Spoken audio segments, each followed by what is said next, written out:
Hot takes are everywhere, but they're often uninformed, and major news is biased. We've had enough of hot takes. We want informed takes. Join Kevin Briggins and Devin Smith as they have rational conversations about domestic politics, geopolitics, and military affairs. Things will get interesting as they bring in expert guests, even from across the aisle. Grab your favorite drink, get comfortable, and hop into the chat. It's time for Informed Takes.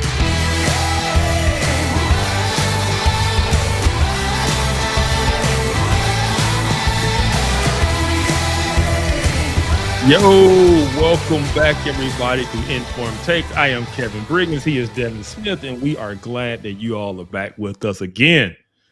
Man, how you been? Been good, man. Just busy. We made some upgrades at the studio this week, so if my lighting looks a little bit different, folks, that's why. I had to take some more of my nice gear and put it in the studio. But man, I'm so excited because we got that cinematic look going on.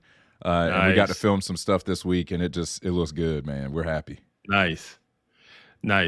Well, I got to get back to Atlanta. I got to get back to the studio so we can record in person again. Last week was fun, though. It was fun.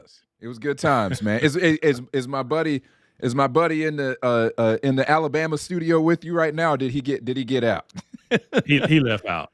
Man. We talking about Ash. We talking about Kevin's dog, man. That's my dude, man. he knocked the door down last week right before we went live. He did. So my office has French doors, and they're just magnetic. It's a magnet at the top, and he has realized that if he just pushes, he can push it open. And so even though my door is closed, it is not preventing him from coming in. So we'll don't see. Care about that. No, he doesn't. Man, so we have a pretty interesting episode today. I didn't expect this to pop up this week, but it did. And so our lead story tonight is we're going to talk about the Epstein stuff. There was a lot of uh, talk about a list coming out, but now all of a sudden there is no list, and so we're gonna like kind of just flush out what is going on. What is going on with this? What are your initial thoughts, man? Oh man. Well, it's interesting. I have a mixed reaction. Um, I I think that I think that they either they're telling the truth and they just went down the conspiracy theory route and wound up kind of having to come back with the tail between the legs and say, well, Mhm. guess there really isn't a list. And he really did kill himself. Uh, you know, I had to be honest with myself. I had to be honest with myself. I had to play a little thought experiment. What if Kamala had won and they came to the same conclusion? Would I have accepted this answer? Absolutely not. No, No. no. I would have been like, oh heck nah. Y'all definitely covering this junk up. And Yeah. so, it's different when you hear guys like Dan Bongino and Kash Patel say, hey, like there's no list. And also he killed himself. And some of the guys who were the loudest, I mean, Kash Patel especially was the Yeah. loudest about, no, dude definitely didn't kill himself, right? It's all very convenient. We all can acknowledge that the cameras malfunctioned, and the dude was on suicide watch, and the guards just happened to be asleep. Just saying it, so maybe it's just a series of unfortunate events here that just lined up, but that plus no list. Now I'm thinking like, hey, if I'm a criminal mastermind, am I gonna keep a list in one place of everybody? Because that's one of the things that kind of crossed my mind is like, am I really going to keep that list? And so Yeah. I think it's kind of stupid to keep a list in one place. Like, if I were a criminal, I would not have all that stuff in one place. I would probably have it spread across a couple, like several different things, and you'd have to know everything to be able to put everything together. But yeah, so I don't know, man. I'll be honest with you, man. It was unexpected, but I'll also say, I'll be really honest. I don't care. Oh man, I thought.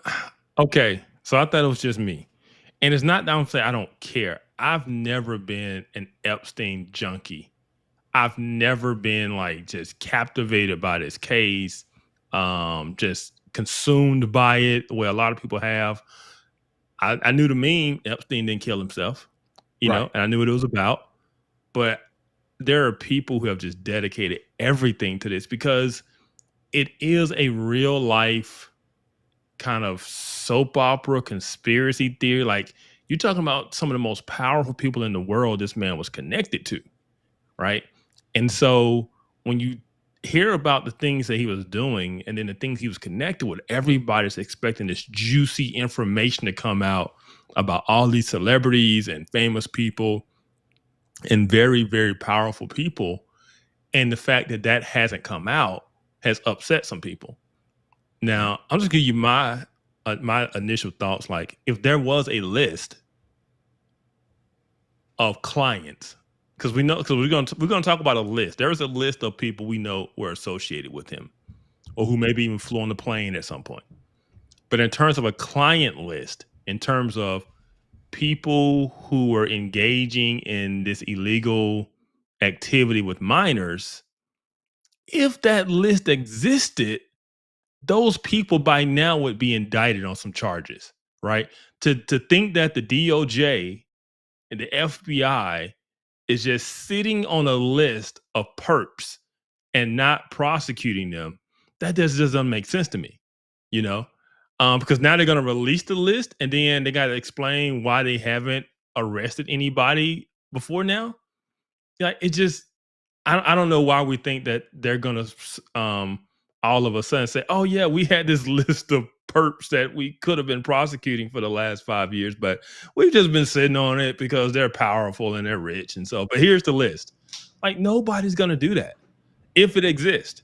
Now, I don't think it does. But for some reason, people have this conspiracy theory that there's this list of his clientele out there of people we know were engaging in illegal activities. No, we just know list of people he was associated with, connected to, who might at some point rode on his plane or visited the island. But in terms of that particular activity, I do not believe that list exists. You know, Wait a minute now. Pam Bondi says she had the list on her desk. Was she lying? Well, we're going to play the clip because she's going to say that she was basically taken out of context in terms of what she's referring to as being on her desk, which I can see that. I can see her explanation, but at the same time, you know, let's just play the clip, play her explanation, and then we can dive into it.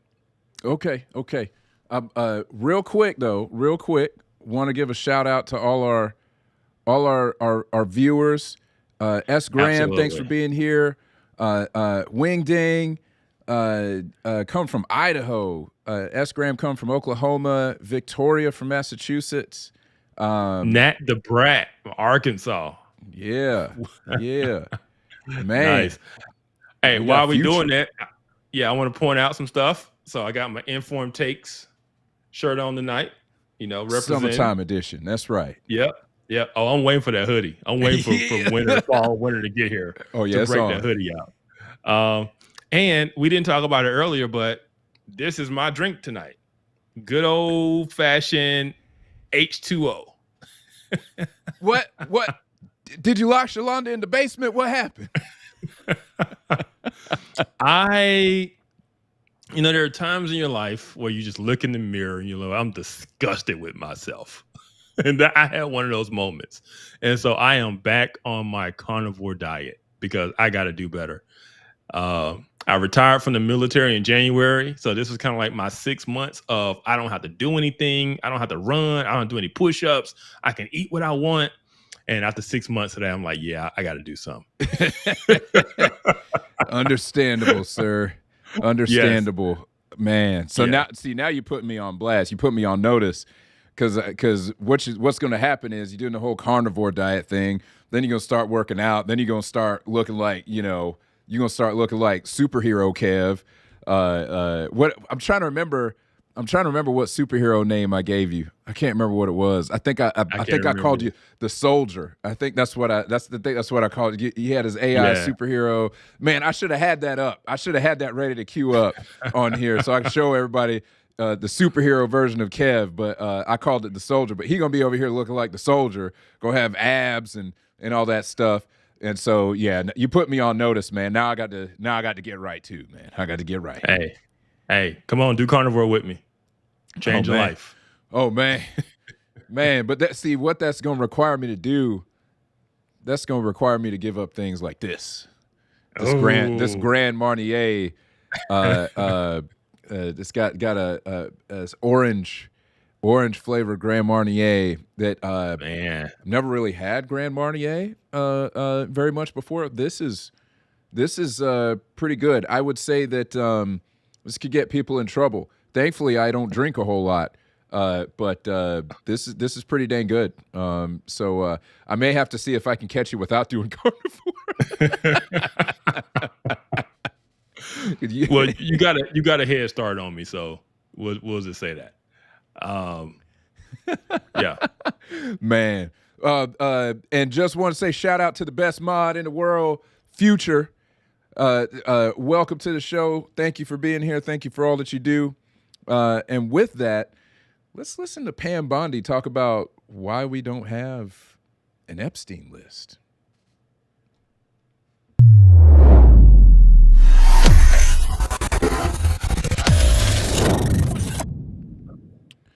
All right. Sure. First, to back up on that, in February, I did an interview on Fox, and it's been getting a lot of attention because I said I was asked a question about the client list, and my response was, it's sitting on my desk to be reviewed, meaning the file along with the JFK, MLK files as well. That's what I meant by that. Also, to the tens of thousands of video, they turned out to be child porn downloaded by that disgusting Jeffrey Epstein. Child porn is what they were. Never going to be released, never going to see the light of day. To him being an agent, I have no knowledge about that. We can get back to you on that.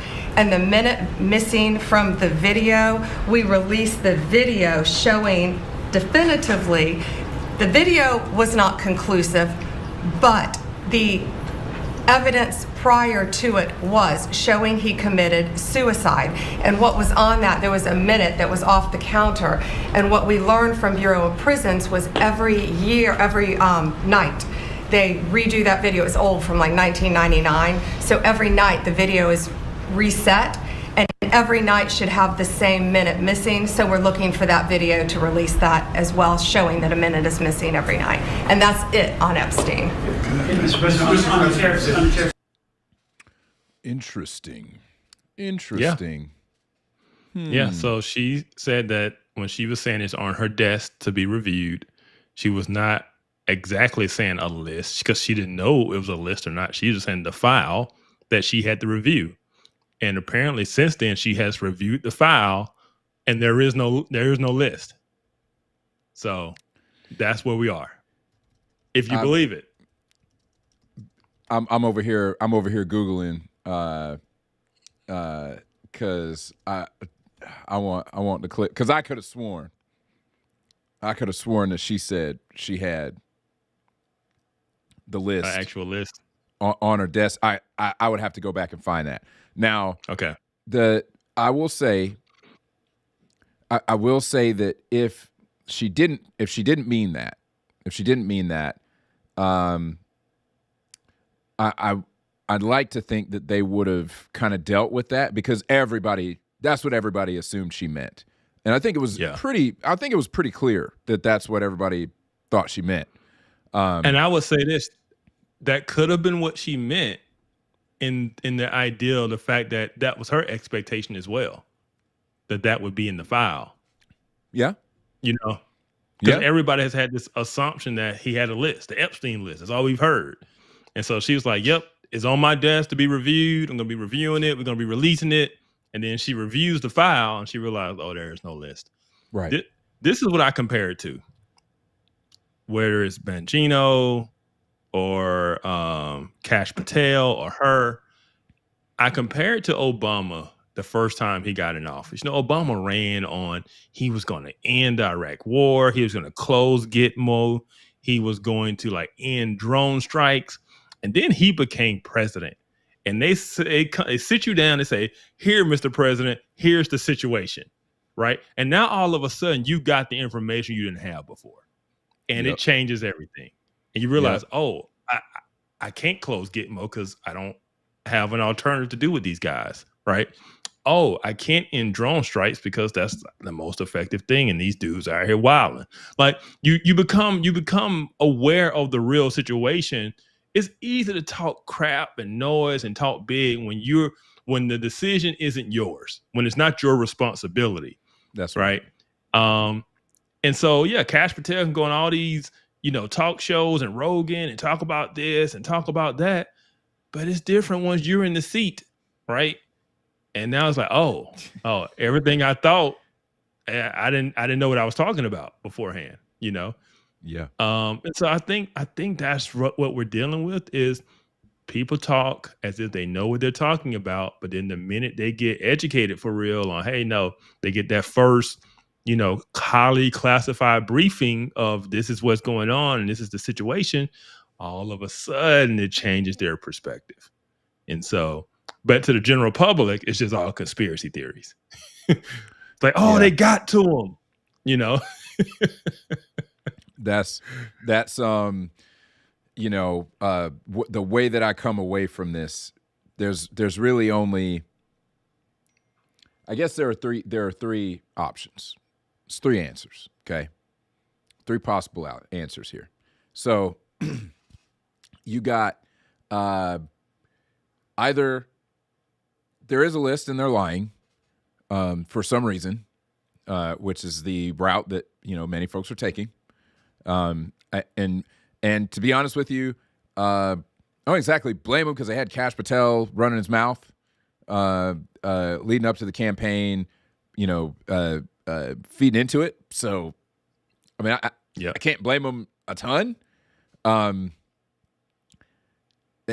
kind of the Trump administration is now sleeping in the bed that it made in that regard. They're catching backlash for it.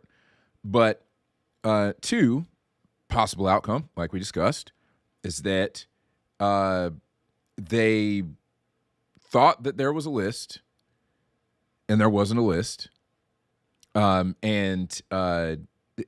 realize now, oh, snap. Okay. Wasn't a list.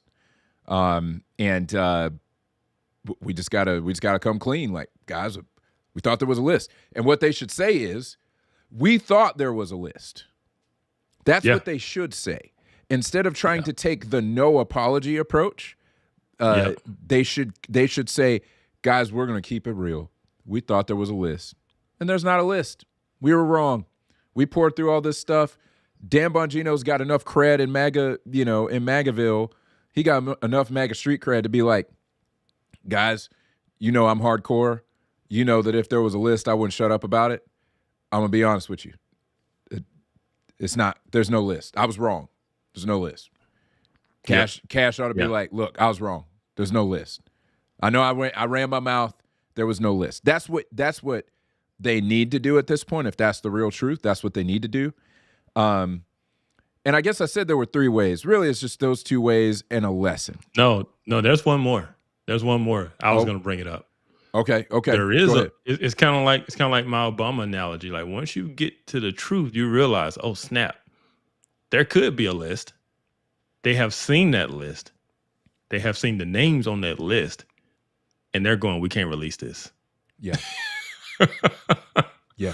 Because of the people from both sides of the aisle who are on it, the people who are large donors and powerful people, or a case of, if I really release this or threaten to release this, my soup might get poisoned. Right. Like, it might be some real, like, so that's where the conspiracy theory come in. Like, here's a list, they've seen it, but they know there's no way they can release it because they know they be in danger.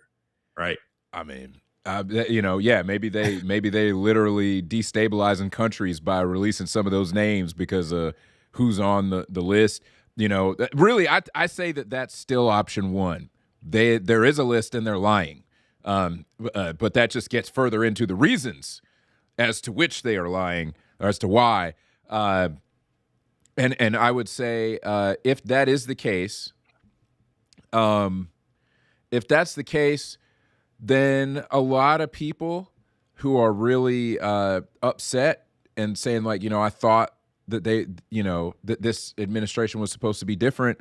I thought that they were, that they were running on transparency, all that stuff. If that's the case, then those people, those people who really wanted that, and I'll admit, I want transparency. I don't really care. I'm going to be quite honest. I don't care that much about the Epstein thing, but if there is a transparency issue, then I do care about that. And so what I would want from them is, I would want them to say, hey, look, yes, there is a list. There's a list. We can't put that list out because we would literally destabilize entire nations if we put that list out. Whatever the answer is, right? If they would say that, they would not lose the trust of the public. But I know they ain't gonna say that. No, they would. They would lose trust. They would lose the trust of the public because the public would say, "You mean tell me you got pedophiles out here you're not willing to take off the street because of whatever?" Like, nobody want to hear that. Word. That's a good point, man. That's a good point. Now, I would say, listen, we got the list. We can't put the list out because of what it would do. That doesn't mean we're not going to go after these cats. So, we're not releasing the list because we need to be able to use the list, right? That's an acceptable answer. That is an answer that people could accept. It's not what they wanted, but I think it gets closer to y'all not just being liars, right? And again, we don't know. We don't know if they're liars or not. All I can say is, if I'm being 100% honest, if a Kamala Harris administration said the same things that the Trump administration is saying right now, I would have been 100%. Y'all are liars. This is a cover up. Y'all protecting pedophiles. Like that's where I would have been. Yeah, we'd be on here like, they just protecting Bill Clinton. I know he was on the plane. Yeah. You know, we'd be like, yeah, we saw Bill with girls on his arm and stuff at these parties. Like, we know they protected Bill. I know that's what I would be saying. That's exactly what I would be saying. So, you know, I got to have a moment of honesty here. It is a little hard. It's a little hard to believe. It's admittedly a little hard to believe. I don't know, man. But this is what I will say. Because even within law enforcement, there are things that are classified. There's just things that's not going to be transparency. It's just not. You know, there are secrets the government will hold from the public for various reasons. Absolutely. Like I said, so if I'm going to put on my conspiracy theory hat, there is a list, but it's so damaging, and it's almost like, or as someone else said on Facebook, he who controls the list controls the people on the list. Yep. Right? So if there is a list, why release it when you can just threaten to release it? You know? And that's it's like, hey, listen, put the hat on, put the tinfoil hat on. Oh, it's descending from above. From Alex Jones. It's Alex Jones brand. Tinfoil hat. So she mentioned it because I think she got asked about it. So it was in that little clip. She kind of brushed through it about him being an agent. So the rumor is that he was an agent for the Mossad or CIA, and they were using his island and had it bugged and cameras, and they're using it to blackmail like world leaders and very powerful people, because now they have this dirt on them. So that's another theory that is out there. And that's why I think she was asked about him being an agent. She said, I don't know about that. I have to look into it, which she wouldn't know that. I mean, Department of Justice, it's certain things they're cleared for, certain things they're not. Right. She is not going to have the highest level of security clearance. Let's just put it that way. And so, she wouldn't even know. She would never know that. But that's floating around out there. I saw people talking about it. You know, the conspiracy theories just go on, and the more, hopefully, this kills the idea that there's a list. This administration, the people that are saying it. But I've seen mixed things within MAGA in terms of, it's kind of like the split we had last week between like the isolationist crowd and the pro-Trump, we sticking with Trump crowd, peace through strength. And we saw that split in MAGA. It's kind of a similar split with this, in terms of some people going like, man, if Kash Patel said it, man, okay, I believe him. Then there are people like, no, they got to him, they covering it up, Yeah, I mean, I will say, if I think about this providentially, okay,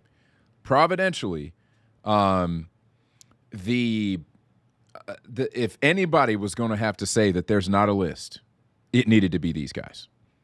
A Harris administration can't say there's no list. They've lost all credibility in that regard. They have too much sexual deviancy in their party. They have celebrated the sexual deviancy. They couldn't say it and have any credibility. But the guys who were the loudest mouths, who were the most hardcore dudes, on the right, saying like, "There's no list." At least it's those guys. You know what I'm saying? Yeah, because even if it had been like a let's say out the blue, let's say Mitt Romney won the 2024 election was if it was a standard Republican Lindsey Graham administration, people wouldn't believe it. Oh heck no! Oh heck no! And we know why. I mean, we know why. Well, I ain't even So it's not about the right or left or the D or the R. It is really that this administration is supposed to be the anti-establishment, right? Yes. Take out Yes. the deep state,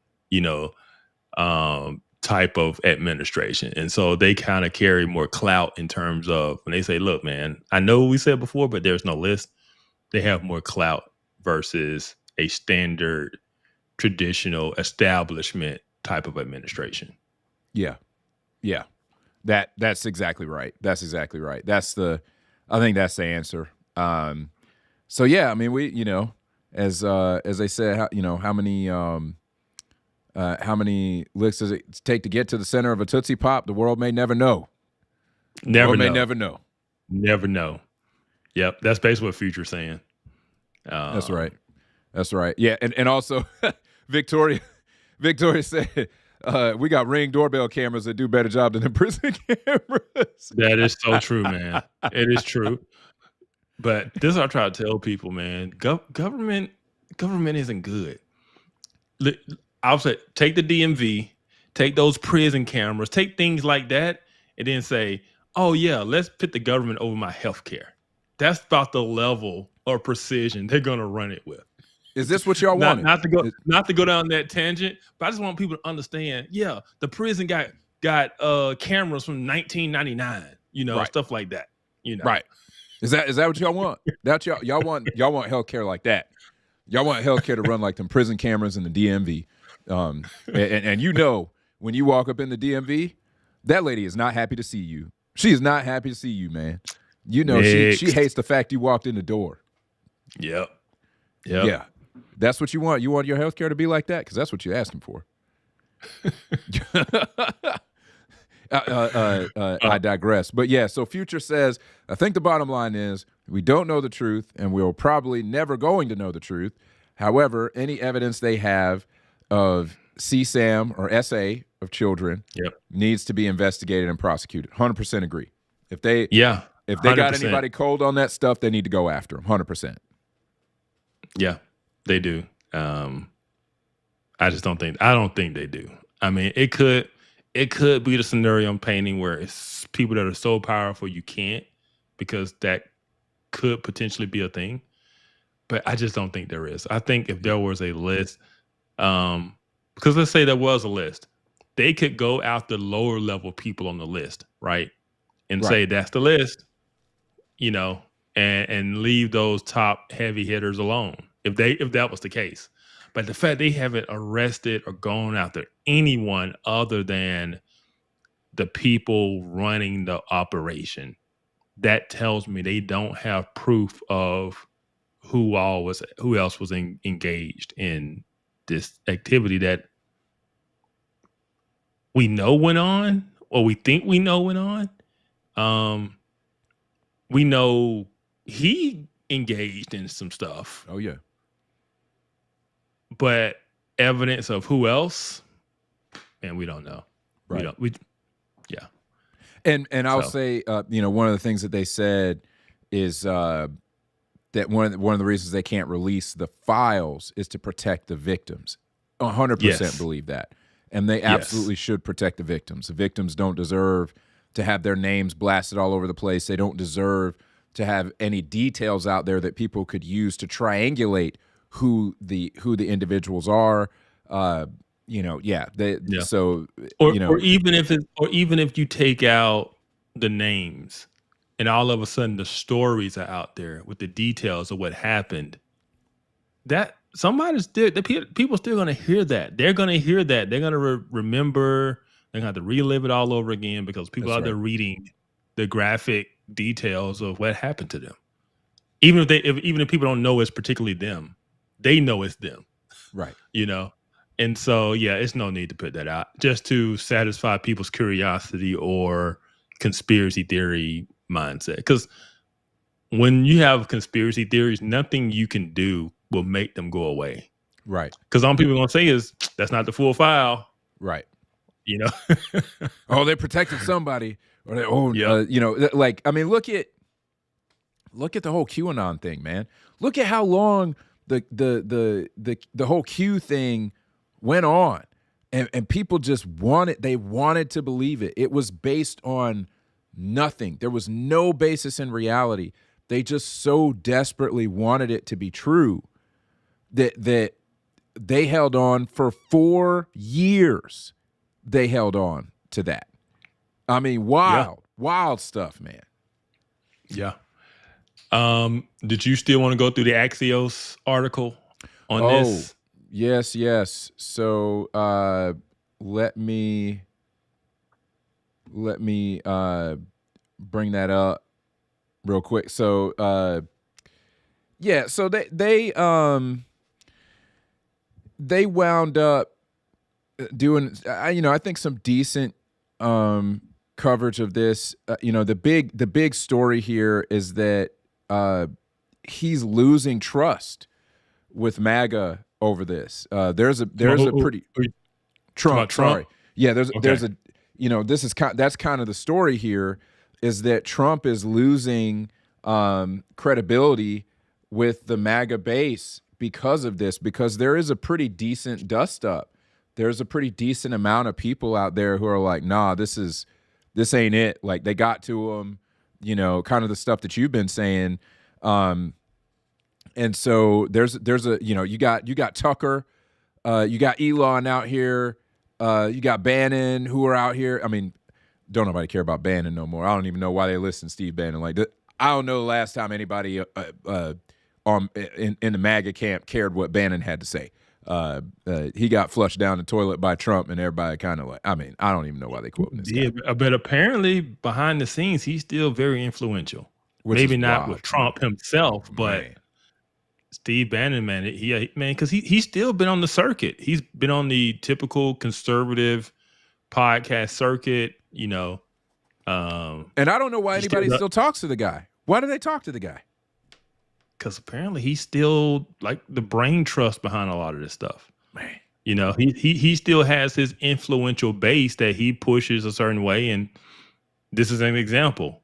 When Steve Bannon comes out and say, "Hey, nah, this ain't right," and this is that, he has a group of followers that will ride with that and take it as gospel. So yeah. Man, I tell you what, I think that Trump is probably still to this day regretting that he had Bannon in his administration. I think to this day he's probably regretting that because that dude just won't go away. He won't go away.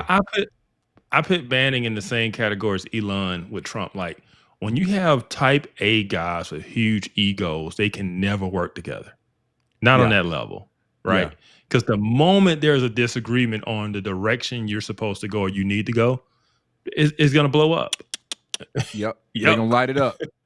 Look at what Elon did. Now, we've talked about this before on the Big Beautiful Bill, on the BBL, the Big Beautiful legislation. I agree with Elon on the BBL, man. But you saw what he did. You saw that he basically went nuclear. He eventually had to apologize for going nuclear, but he did. And I was just kind of like, man, this is childish, man. But the egos, you're right, man. All the egos in the room. So now look at who he has around him.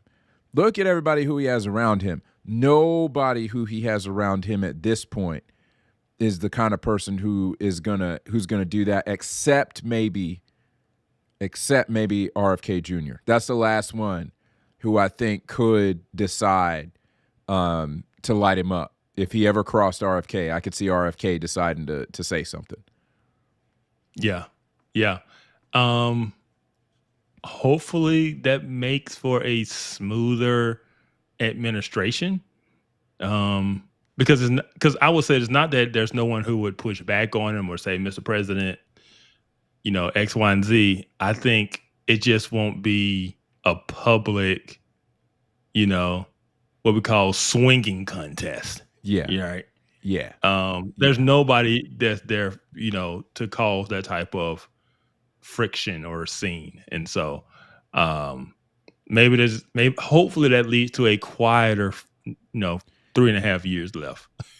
I'm kind of hoping that. I'm with you on that. I'm hoping for a quieter quieter remainder of his term because this guy, chaos like what we've had.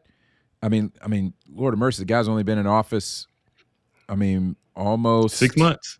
Yeah, I mean, yeah. So he's got 6 months under his belt, and it's been high activity. Now, I mean, dude didn't waste any time. So I respect the fact that there's been a lot going on, right?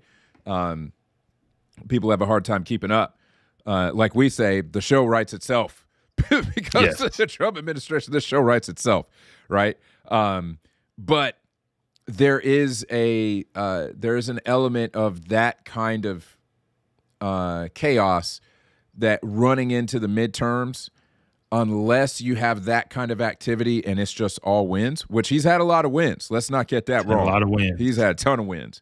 They'll use anything negative that seems unstable or just questionable. Something like this, if this happened next year in November, please understand they'd be using it. I mean, and it'd be funny too, because it's like, hey, maybe y'all need to sit this one out. Like, it would be the kind of thing the Democrats need to sit out, but they would use the Epstein situation. They would find a way to politicize it. They would.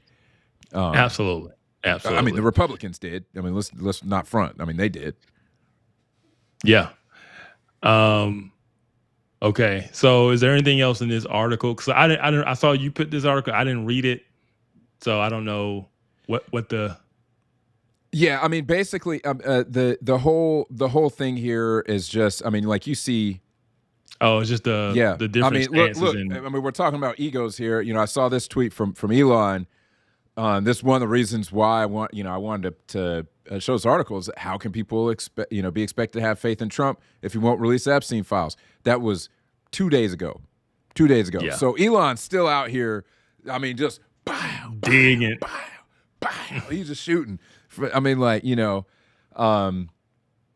so that's it's stuff like that. So we know. And actually, this is probably something that we should have talked about on the show. Maybe it's worth, kind of going into a little bit here.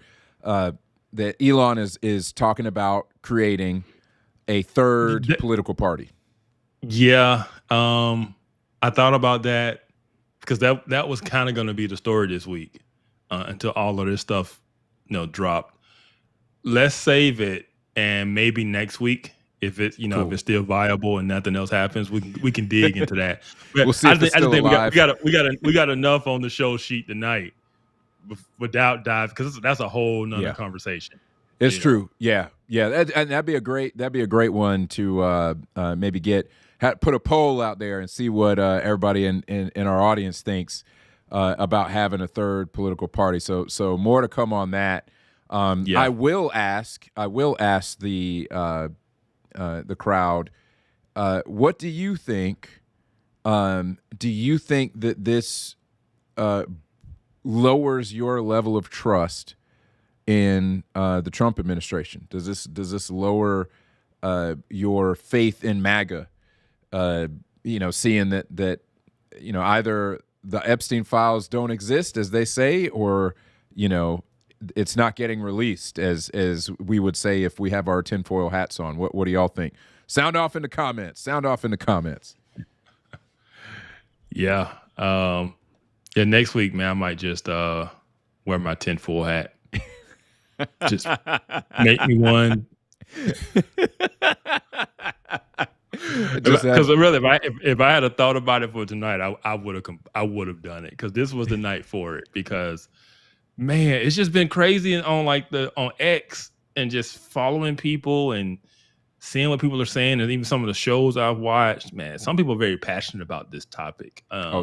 Because of the potential for, what happens to those children, and so people aren't willing to sweep this under the rug per se, if that's what's happening. And you also have, you got to remember, a big part of MAGA is the anti-globalist, the anti-elite, the and so they view this case as going after the elites. And the fact that it's not happening it upsets them because they feel like the elites are being protected, right? And so, there are people who believe that this was a global elitist pedophilia, operation ring, and it's that it needs to be exposed. And the fact that it's not being exposed just means that the elite, deep state is winning, right? So that's how this is being framed from people.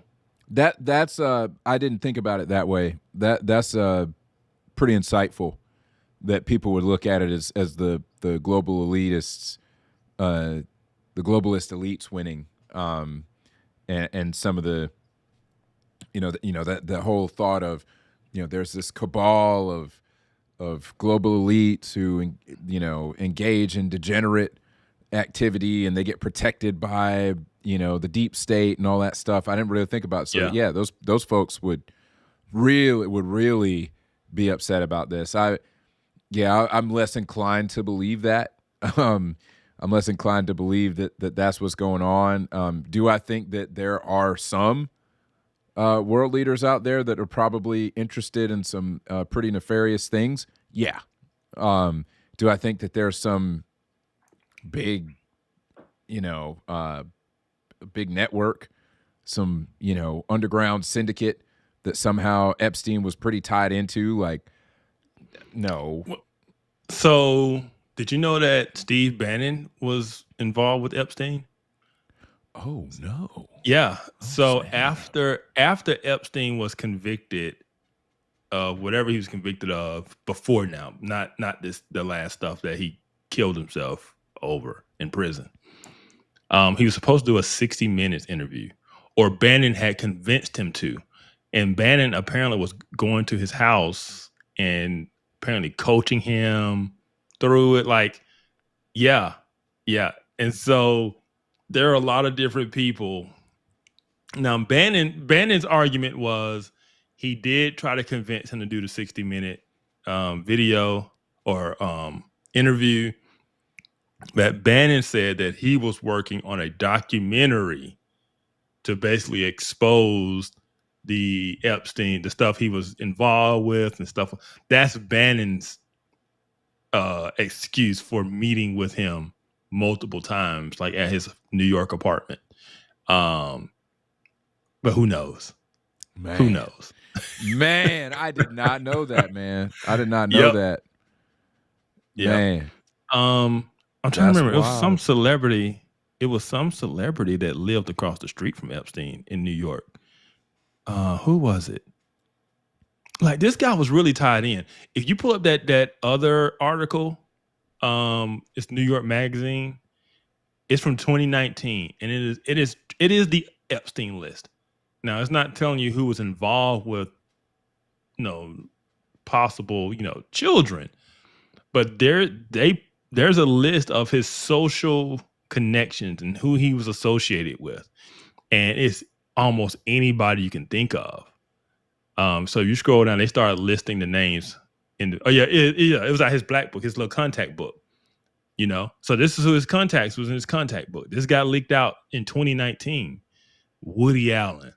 We can just scroll through the list. This is his contact list. And Woody Allen, Woody Allen had his own kind of crucible that he went through because it was revealed that he had done some stuff or was at least interested in some stuff. I don't want to misquote or defame anybody, but wow. Yeah. Prince Charles, yeah, we know. This dude was connected. That's why it's so much conspiracy around this. Because what if all of these people were really partaking in his shenanigans and his Diddy parties? I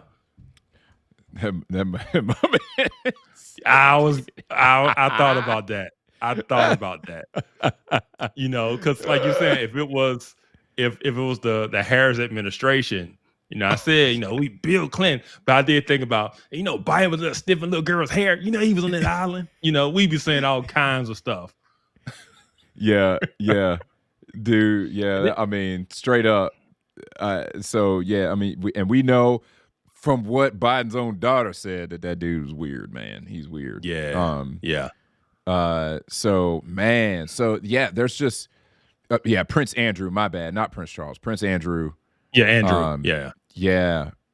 Not a good look, man. Not a good look to be. I mean, this up dude in there, is so tied in. Yeah. But it is one of the other things that people say. Just because somebody was in the book doesn't mean that they were involved in. It doesn't. It doesn't. This guy was connected. He was in business. He was, seed funding things. He was a money guy. Look, Alec Baldwin, Steve Bannon. Bannon was seen entering his house. Snap. Steve Bannon. Yep. So that's why people have like just seething, because they're like, all of these big name people, you can't tell me they weren't, doing this. And, it's kind of like if you were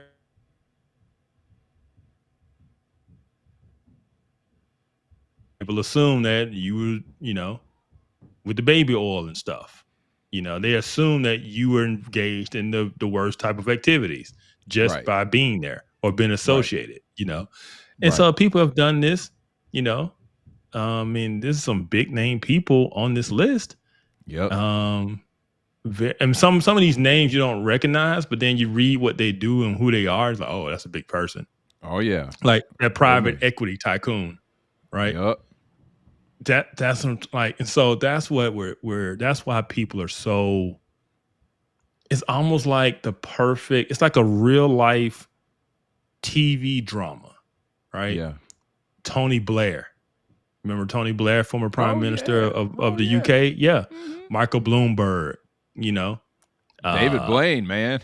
Yeah. Like I said, this dude was connected to everybody. And we don't have to go through the whole list. It is a long list. Yeah, that's we only in the B's right now. Goodness. Yeah.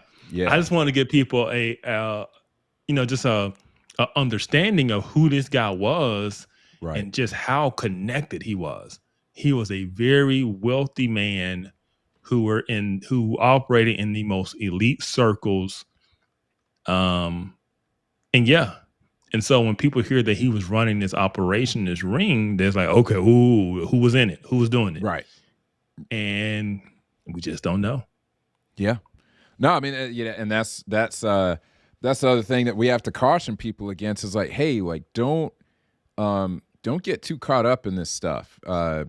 We got a couple of responses from the audience here about whether they, this causes them to lose trust in MAGA.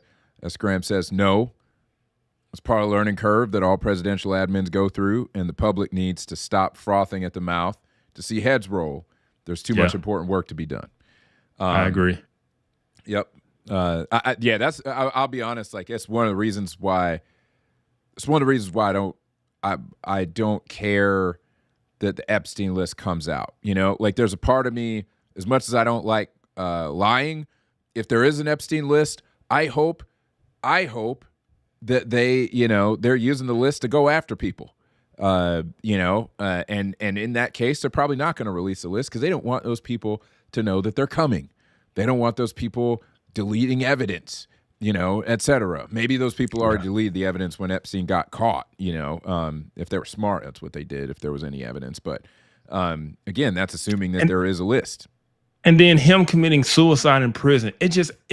Man, you couldn't write this in Hollywood. Nah, dude. Better to create the conspiracy and the intrigue and all. You could not write it any better. Right. And if it is Hollywood, I mean, let's be real. If it was Hollywood, it would actually be a twist if he really did kill himself. Because everybody watching the movie is like, ain't no way that dude did not kill himself. And the twist would be that he actually did kill himself. Yeah. And so I understand why some people are so just enthralled by this case. But I've just never Like, I'm pretty sure somebody's gonna watch this and be like, "How they didn't even talk about that one phone call that he had with," I'm like, man, because I don't know. Yeah, I'm just like, look, there's so much that needs to be done. There's so many things that I hope this administration does. I would not want them to spend another minute on this thing. Not another minute, at least in the public eye. Not another minute. I just, we talk about, he's got 4 years. Well, does he though? Nah, he doesn't really have 4 years. He got maybe another year and a half before he potentially has either the House or the Senate rearranged in a way that he might not like. He ain't got a whole 4 years. He might have a different Congress. So he's got about a year and a half to get a lot of things done. I want him focused on that.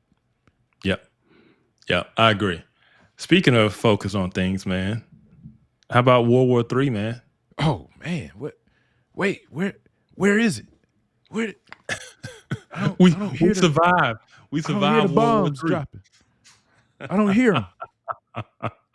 We survived World War III. Let me go on Facebook and mark myself safe from World War III real quick. You know what I'm saying? Yeah, man. We marked safe. Yeah. Good. Man, go ahead and tell them about World War III or the World War III that never happened. We're joking around, but, you guys know we talked about what was happening with Iran and Israel and the strike and all that type of stuff. Well, you had so many people out there saying, "Oh, this is going to lead to World War III." Trump's trying to, or neocons are trying to get us into World War III, and we're going to invade Iran, and then after we struck Iran, they was like, "Oh, here it comes now." And at the end of the day, they were so wrong. They were so wrong. And not only were they wrong, we told you they were wrong from the beginning because it never had any legs. You had Candace Owens, you had Dave Smith, you know who he is, Tucker Carlson saying the craziest stuff. And at the end of the day, what they were all trying to do was trying to influence foreign policy. It was never a realistic thing, or they never really knew anything of what they were talking about. They were just trying to fearmonger the public to pressure the administration not to get involved, because at the end of the day, they're isolationist. America first in their mind means we're not getting involved in anything else unless someone attacks America, then we'll get involved. That's basically what their new stance is. And so this whole belief that Israel is trying to draw us into World War III and all, it was all nonsense from the start. But I just want to go through some of the clips and the X post of things they were saying, so we can just look and see, because I want people to understand how ridiculous they are and how ridiculous they were being, especially Tucker Carlson in this clip. So you bring up the Tucker clip, and we can just listen to the nonsense that he says. And then now that we have hindsight, how accurate was he? Oh my gosh. All right, hold on. I got to make sure that I got this Tucker clip. I got to make sure I got this Tucker clip, because it's the first bullet under Candace and Tucker wrong about World War III on the sheet. Let me see. Is the Watson watch? Yeah. Oh man, I missed that one. Okay, hold on. Let me bring it up. It'll be up. Yeah. Lickety split. And notice this Tucker video got 2 million views. Oh man, this guy. 2 million people. He reached 2 million people with his nonsense. Yeah. And that is why I speak up and why I keep talking about it, because I want people to understand that we got to stop listening to these people. We have to. They have no idea what they're talking about. Yeah. So let's see here. We got Tucker here. This how much of this do you want me to show? It's like 4 minutes. You want me to show the whole thing? Yeah, just play the whole thing. We might can cut it off after a few minutes, but yeah. All right. The part I saw was mainly the beginning of it. Let's do it.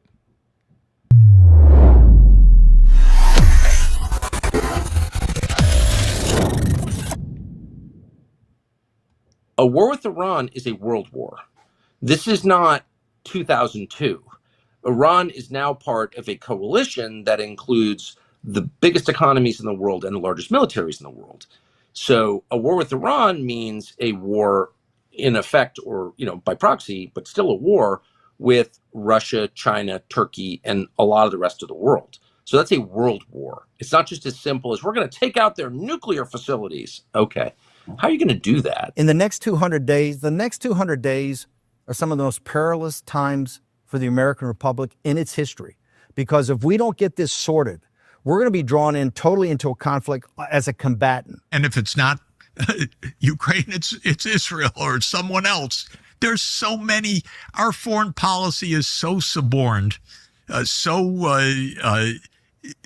much not in America's interest, so much used by the military industrial state or particular lobbies in favor of particular places. We could be yanked into war for absolutely no consequential reasons whatsoever. This war, which we do not need to fight, which is not in our interest, has the potential to be devastating to our country, let alone the region. What is the moral relativism in any of that? Do you think that we are moving toward war with Iran? Yes, I do. And it looks like the chosen destination is indeed Armageddon. There doesn't seem to be any real appreciation for the implications for us and frankly, for Europe and the world, as well as the Middle East. Whatever you put the risk at here, which if this thing keeps escalating, the risk of this going to a real ground war, another war in the war on terrorism, let me be very clear when I say this.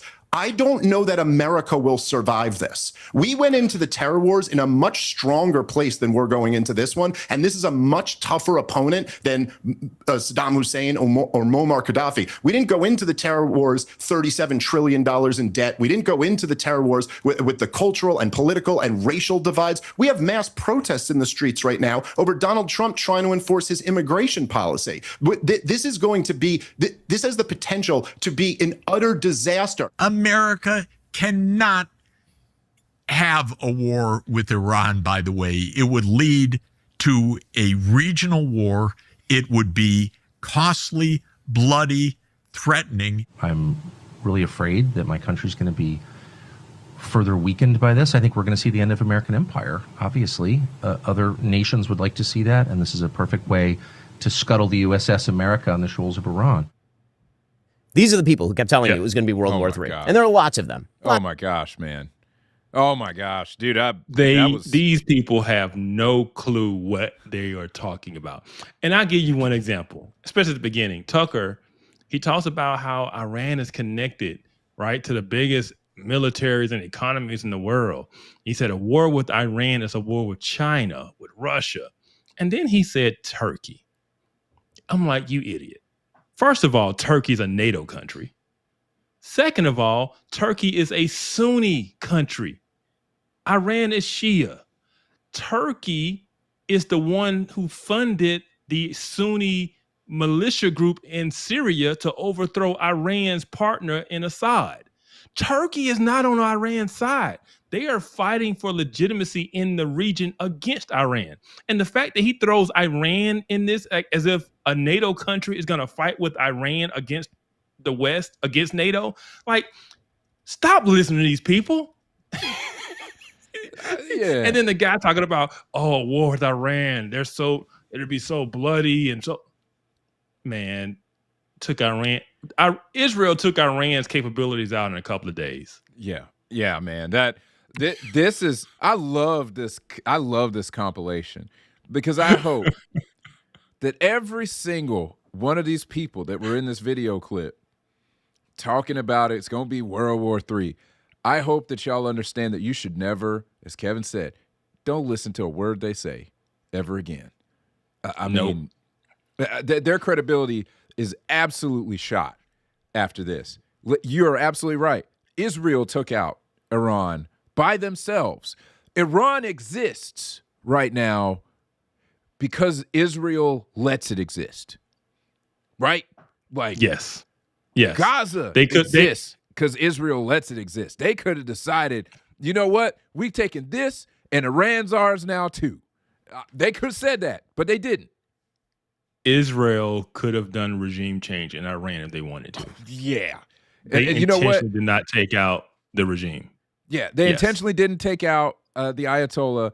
Let's take a look at this, okay? First of all, we got the pagers, okay? We got the pagers.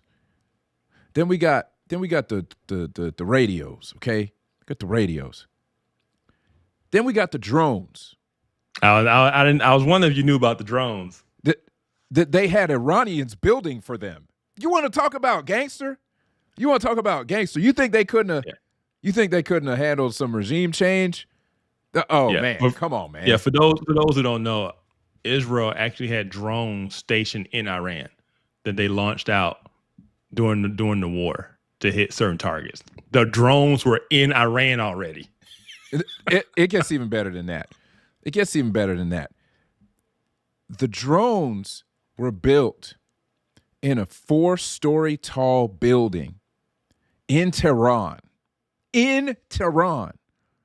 Okay? It's the capital of Iran. In Tehran. 4-story tall facility building these drones.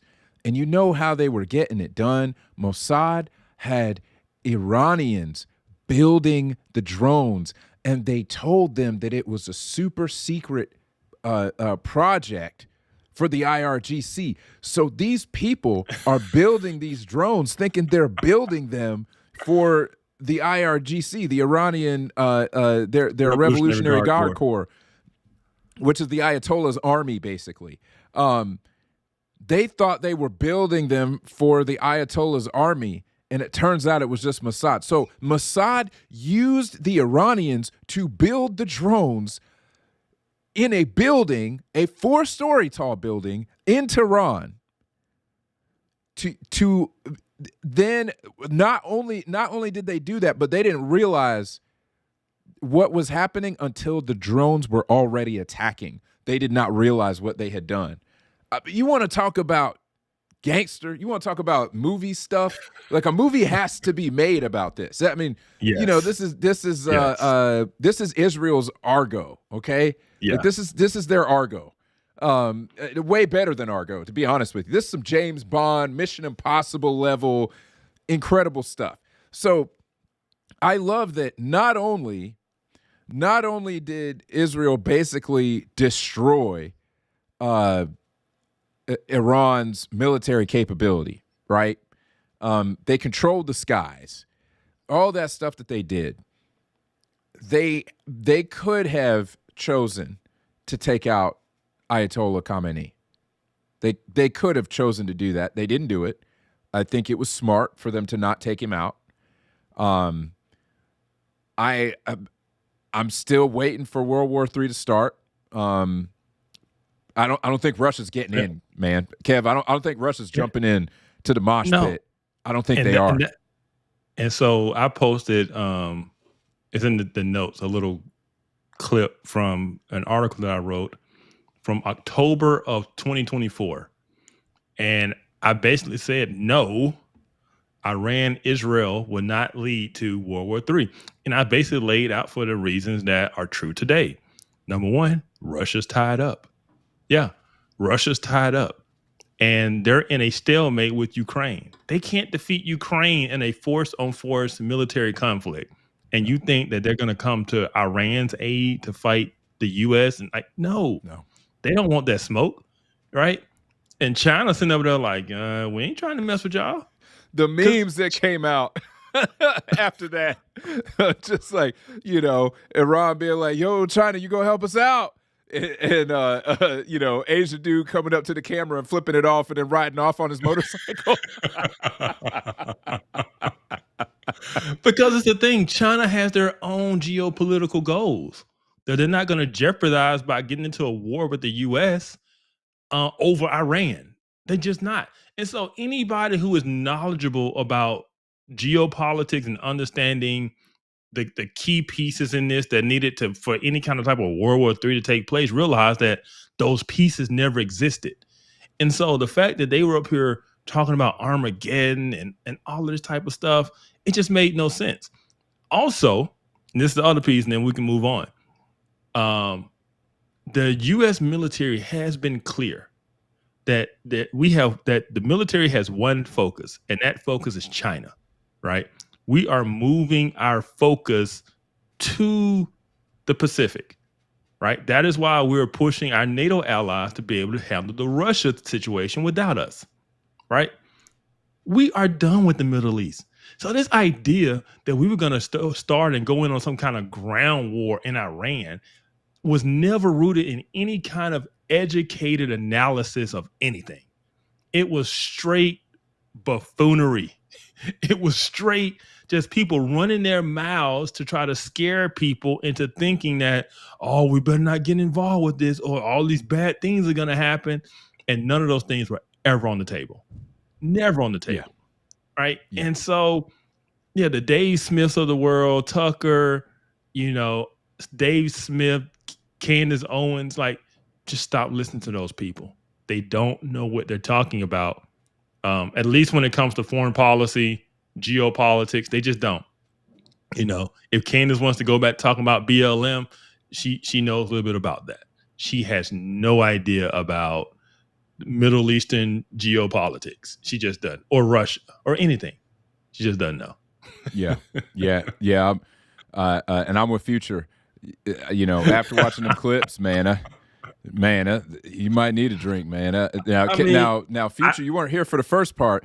Kev can't have a Shalonda drink right now. He's on the carnivore diet. Us going down to Alabama, water, man. We ruined him, man. We ruined him. Shalonda made all that good food. I mean, all that stuff, and Kevin was like, man, I got to do better, man. We ate good though. I mean, we did. We ate good, and I already knew I had already planned to do this, but I knew y'all were coming down. I knew we were going to eat good, so that was my last hurrah. Right. That's right. It was, man. I was thinking when I was on the way back, man. Literally, I was on the way back to Atlanta thinking, I have got to get back on my game. I got to start working out. After that weekend, like, I'm looking at my stomach. I'm like, no, I can't be doing this. So I understand. And all I can say is I've been married to this woman for 18 years, man. It's a struggle. Man. It is a struggle because she's good at what she does, and food is her love language. Man, she is good at what. Clarissa and I were talking about it today. Clarissa saw a picture of some chicken and waffles that she worked on with a friend, and I was just like, man, it's a good thing.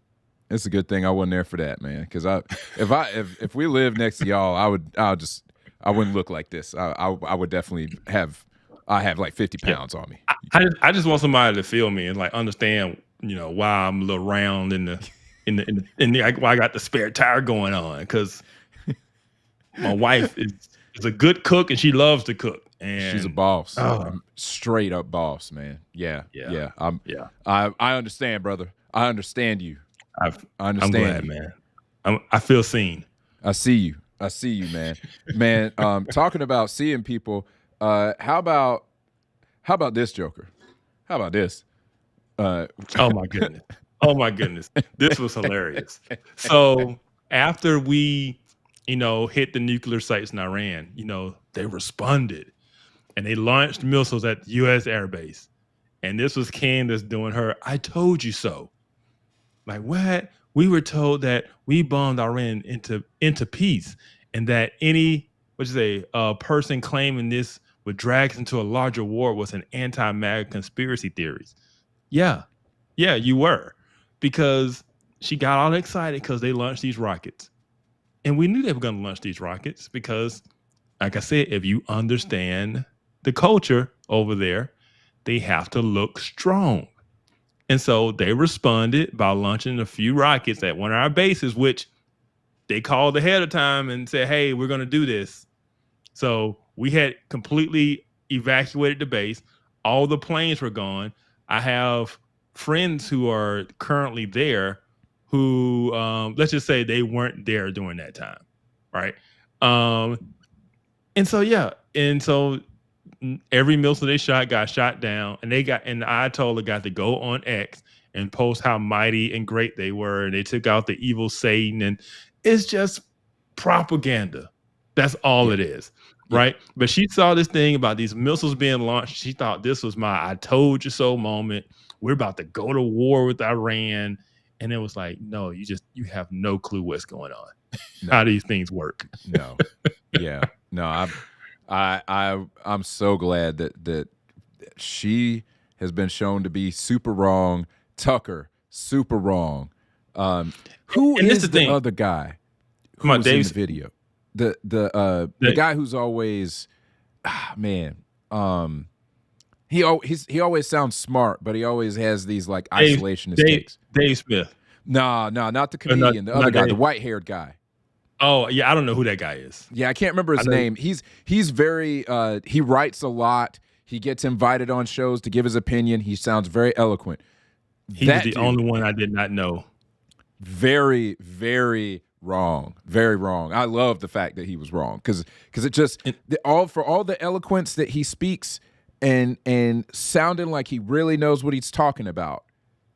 I mean, he basically got embarrassed with this. This is the thing I want to make clear. It's not that they were wrong. Anybody can be wrong on something. It was the fact that at the end of the day, they were lying. Right? Ian Carroll. Yeah, Ian Carroll's one. Oh, okay. Yeah. At the end of the day, they were lying. Or they didn't know and they were speaking as if they did know. Right. Right. So you're still intentionally being misleading. That was my issue. It wasn't that they had some analysis that was different than my analysis and, I happen to be right, they happen to be wrong. It was like, no, the whole time, nothing they said ever made sense. It was not rooted in any kind of knowledgeable analysis of the situation. It was strictly propaganda that they were pushing out to push a political agenda. That's all it was. It's kind of like, because we're 2 years into the war now in Gaza, right? And so, people say genocide now, and you think, okay, yeah, maybe what's going on. But what people don't realize, people have been screaming genocide since Israel started.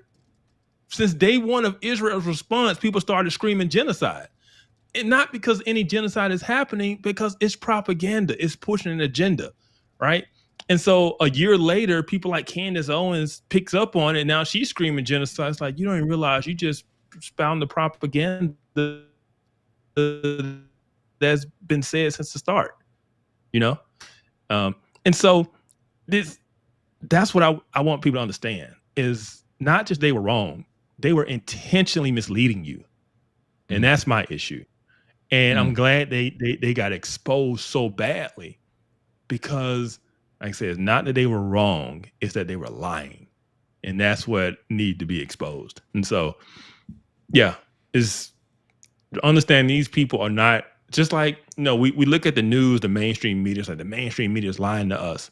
And then we think like these individual independent people are truth tellers. Because that's how they sell themselves as, the truth tellers. And I just wanted them to be exposed as they're not truth tellers. They have agendas and they're pushing agendas. And people need to be aware that they aren't just doing open, honest journalism to tell the truth. No, they are trying to push you down their own political, agenda. And so just be aware of that. Just be aware that Tucker Carlson is not a truth teller. He has no clue what he's talking about. And he just had the president of Iran on, which we could have talked about, Oh, yeah. Oh, my gosh. Do I think Candace is being paid? I don't think she's being paid like, saying like Qatar is paying her to say some things, man. She's getting paid in terms of her clicks and views. I go back and forth on Candace in terms of either she's grifting or she's really bought into this nonsense that she believes about the Jews and the military industrial complex and, Israel runs our country and all this type of stuff. Either she believes it or she's grifting, but I don't think she's like paid from some outside entity to push something. I just think, 2020 broke a lot of people, and now it's one of those deals where you break a society when no one trusts anything anymore. No one knows what to believe. And that is where many on the right are right now. Candace, Tucker, that's where they are. They don't know what to believe, so therefore they believe anything, right? Anything that is against the narrative, anything that is against what they've already know, is why we call it the woke right. Because the woke left did the same thing. When people was deconstructing, what did they gravitate to? They gravitated to anything that went against what they already knew or held to. They just go to the alternative view. And not that they have any evidence for it or anything like that, but they're so against something that they run to the extreme of the opposite end of it, and they gravitate to anything that stands in opposition. So when people were deconstructing their faith, right, they were leaving Christianity, right? What were they doing? They were just running to progressivism. They were running to every progressive trope and narrative that has ever been out there. So what does the right do, right? Now they can't trust anything. They start to deconstruct everything. What do they run to? Neo-Nazism, stuff that's been out there forever about conspiracy theories about the Jews and World War II and all this type of stuff. They're just running and gravitating to anything that is against what they already believe to be true, right? And so that is where they are. And so what I don't think Candace is being paid. I think Candace is just lost. You know, I think she has no idea what to believe, because she believes, just like the woke left believed, that everything was all of a sudden controlled by white supremacy and racism. Candace believes that everything is controlled by this global force led by the Jews. And, you know, it has many names, the military industrial complex and all this type of stuff. But at the end of the day, it's this global elitist power led by the Jews that is controlling everything. And she has to fight against it. And that's her crusade. She's woke, right? And so, yeah, that's just where people are. I mean, 2020 broke people. And when I mean 2020, I mean COVID, the government lying, the cover up, Fauci, you know, the censorship from the government, all that type of stuff, man. People on the right woke up. But the thing is, they don't know what to believe anymore. So now everything is a lie. Everything we've ever been told is wrong. World War II, Churchill was bad, Hitler was good. You know, it's complete nonsense. And it's no different than the woke left, who becomes woke. All of a sudden, everything is about racism and oppression. Everything we knew in history was wrong. 1776, what we were taught in school was a lie. It was really 1619, you know, and it's just, they're doing the same things, man, because they have no grounding. They don't know what to trust. And when you get a society that has no idea what to trust or who to trust, that's when you're in trouble. That is my biggest fear in terms of where we are as a culture and society, is too many people are susceptible to ridiculousness because they don't know what to believe, you know? And so. That's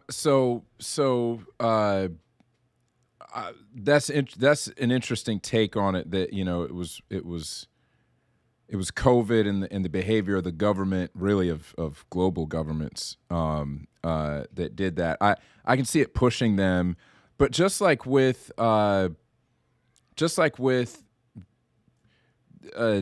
you know, folks who are woke on the left, their willingness to believe these ideas is fueled by a grievance that is personal to them, and you know, I could maybe get there, that I don't know, maybe COVID pushed her in that way, that, you know, she feels that grievance against the left, that now she's just woke right. Like, you look at 1619 Project, it's evident what that grievance was, right? The everlasting, you know, the perpetuated grievance about slavery and discrimination against blacks in the U.S., right? Which leads Nicole Hannah-Jones to write basically something that is fiction. I mean, it not quite the same level of fiction as Roots by Mr. Haley, right? That we all thought that was based on some real. And he comes out and admits, he's like, well, I wanted a myth for my people to believe in, right? When I found out that Roots was not based in reality, And it was really Thomas Sowell that showed me that. I was like, oh man, like that. We got even less to be mad about. You mean that ain't even the way that slavery was happening, right? So, Yeah. but I want to understand, because we see the pattern, right? Also on the woke right. On the woke right, there's a grievance. And that grievance on the woke right was what the left did to the white male, especially the straight white Christian male. Yeah, that's part of it. That's the grievance, and that's why they are willing to entertain these ideas. But when it comes to Candace, I don't understand what is the core grievance. All right, I'm gonna lay it out. So people like Candace and Tucker, they're not in the, they're against the Christian straight white male category. That's not how they view it. When I say COVID and the government's actions and open up their mind to the globalism that was taking place, the World Economic Forum, the Great Reset, and they saw all of these things as a threat to America. The World Health Organization, what did they do during COVID? And how were they trying to limit our freedoms in the US based on this World Health Organization, And so people realized, hold up, there's this global elitist system, the post-war consensus that's been set up since World War II and pushed us to globalism. We've been weakened as the U.S. because we're not operating in our interest anymore. We're operating in the interest of these global elite powers, which happen to be led by the Jews, right? And so that's where this America first comes from, and that's where this isolationism comes first. That's where the protectionism comes first in economic policies, right? It is like, no, we've been duped to globalism, and we need to get back to nationalism and focus on ourselves and become basically isolationists and not get into all the world stuff. We need to focus on home, right? And so their minds now, their grievance is that we've been duped to this globalization. And that globalization has made us weaker. It has introduced all types of crazy ideologies into our country. It has made us dependent on our supply chain is weakened. We've wasted how many trillions of dollars on wars, with all of this type of stuff. And they get mad because they're like, that is not what this is not in the interest of the American people. This is for other nations and for certain people to get rich off of, right? And to get power and control. And so it is a fight at the end of the day against globalism, which I'm not completely against in terms like the World Economic Forum and all that type of stuff. But they've taken it to such an extreme to where any military intervention, they're against it because they see it as part of this global cabal pushing it, right? It's Israel doing it, trying to draw us into something for their benefit. It's not for America's benefit, right? And so that is really kind of their grievance, is that American politicians, the American government, have not put America first. And they're trying to push their version of what they believe America first means, right? And they're trying to walk back all of the globalism since World War II, the post-war consensus and all that type of stuff.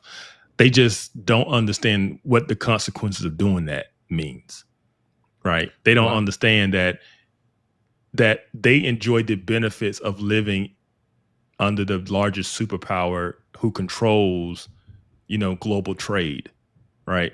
They don't understand that, if we pull out and let's say we close all our bases in Europe, we close all our bases in the Pacific, we bring all our military forces home, we're not doing any of that stuff anymore because we're America first. We're not spending that money. We can pay off our debt if we weren't spending all that money. Well, only thing you did was open up for China. China's going to take our place, right? But they're so captured by this idea that they can't see that. The world just doesn't go to neutral if we pull back. No, China takes over as the global power because the rest of the world looks at the U.S. like they're not reliable. We can't depend on them anymore. They've sunken back. Okay, I guess I got to work with these Chinese people then. you know? And so that's like, you can't, the isolationist thing, you can strengthen up U.S. supply chain. You can strengthen up a lot of stuff. And you can be like, look, man, we don't need to be getting into any more regime change wars. You can have that position. But the isolationist, the no more wars, Tucker and Candace buying the Gaza propaganda about, oh, we're killing all the babies and children. And I don't know, man. They feel like, and this is from Candace's perspective, and I think Tucker shares it too. For them, it's spiritual. They see this as a spiritual war against Christianity, largely led by these Jewish forces, right, against Christianity. And so they see what's happening in Gaza, the destruction, the however many kids have been reported to be killed, and they go, this is evil and this is horrible, and we should put a stop to this, right? And so yeah, that is kind of their position, and it's not rooted in reality, and it's not rooted in the reality of what the situation is on the ground, right? You know, because I've been very adamant since day one. The only way you get actual peace in the Middle East is you let Israel finish the job, right? A ceasefire does you no good. No. Hamas staying in power does you no good, because you're only 6 months to a year away from the next attack in the next war. That's not a solution. A ceasefire is not a solution. No. You know, a ceasefire is survival for a terrorist organization. That's it. Yes. Time to recoup. That's what it is. That's it. That's all it is. You know, but they're so wrapped up in their ideology, they can't think straight. They can't think logically. They can't think rationally. It's no different than the woke left, man. Once they get captured, they start to think with their emotions. They start to think within a very narrow box of their ideology, and they're just not reliable anymore. And so as much as I used to like Tucker, as much as I used to like Candace, I realized they're washed. They are not reliable sources anymore, because the framework in which they operate in is not rooted in reality, just like the woke left's framework of oppression and power isn't rooted in reality, you know? And so, yeah, that's my rundown on why they have taken this sharp turn, which they seem like shells of their former selves. Like, they used to be grounded. They used to speak the truth, you know, and now it's like, what in the world are they talking about? You know? And it's because they've lost their mind, because they don't know what to believe. And so they believe anything. That's wild. As long as it's, yeah. So, man, ladies and gentlemen, Kevin Briggins. There we go. Look at this guy, right? Just be aware of what's going on. That's all I'm saying. Like, these are, man, like I said, so Candace's tweet got 2 million views. That's what I'm talking. Like, yeah, just be aware. Man. Just be aware. Their reach is so great.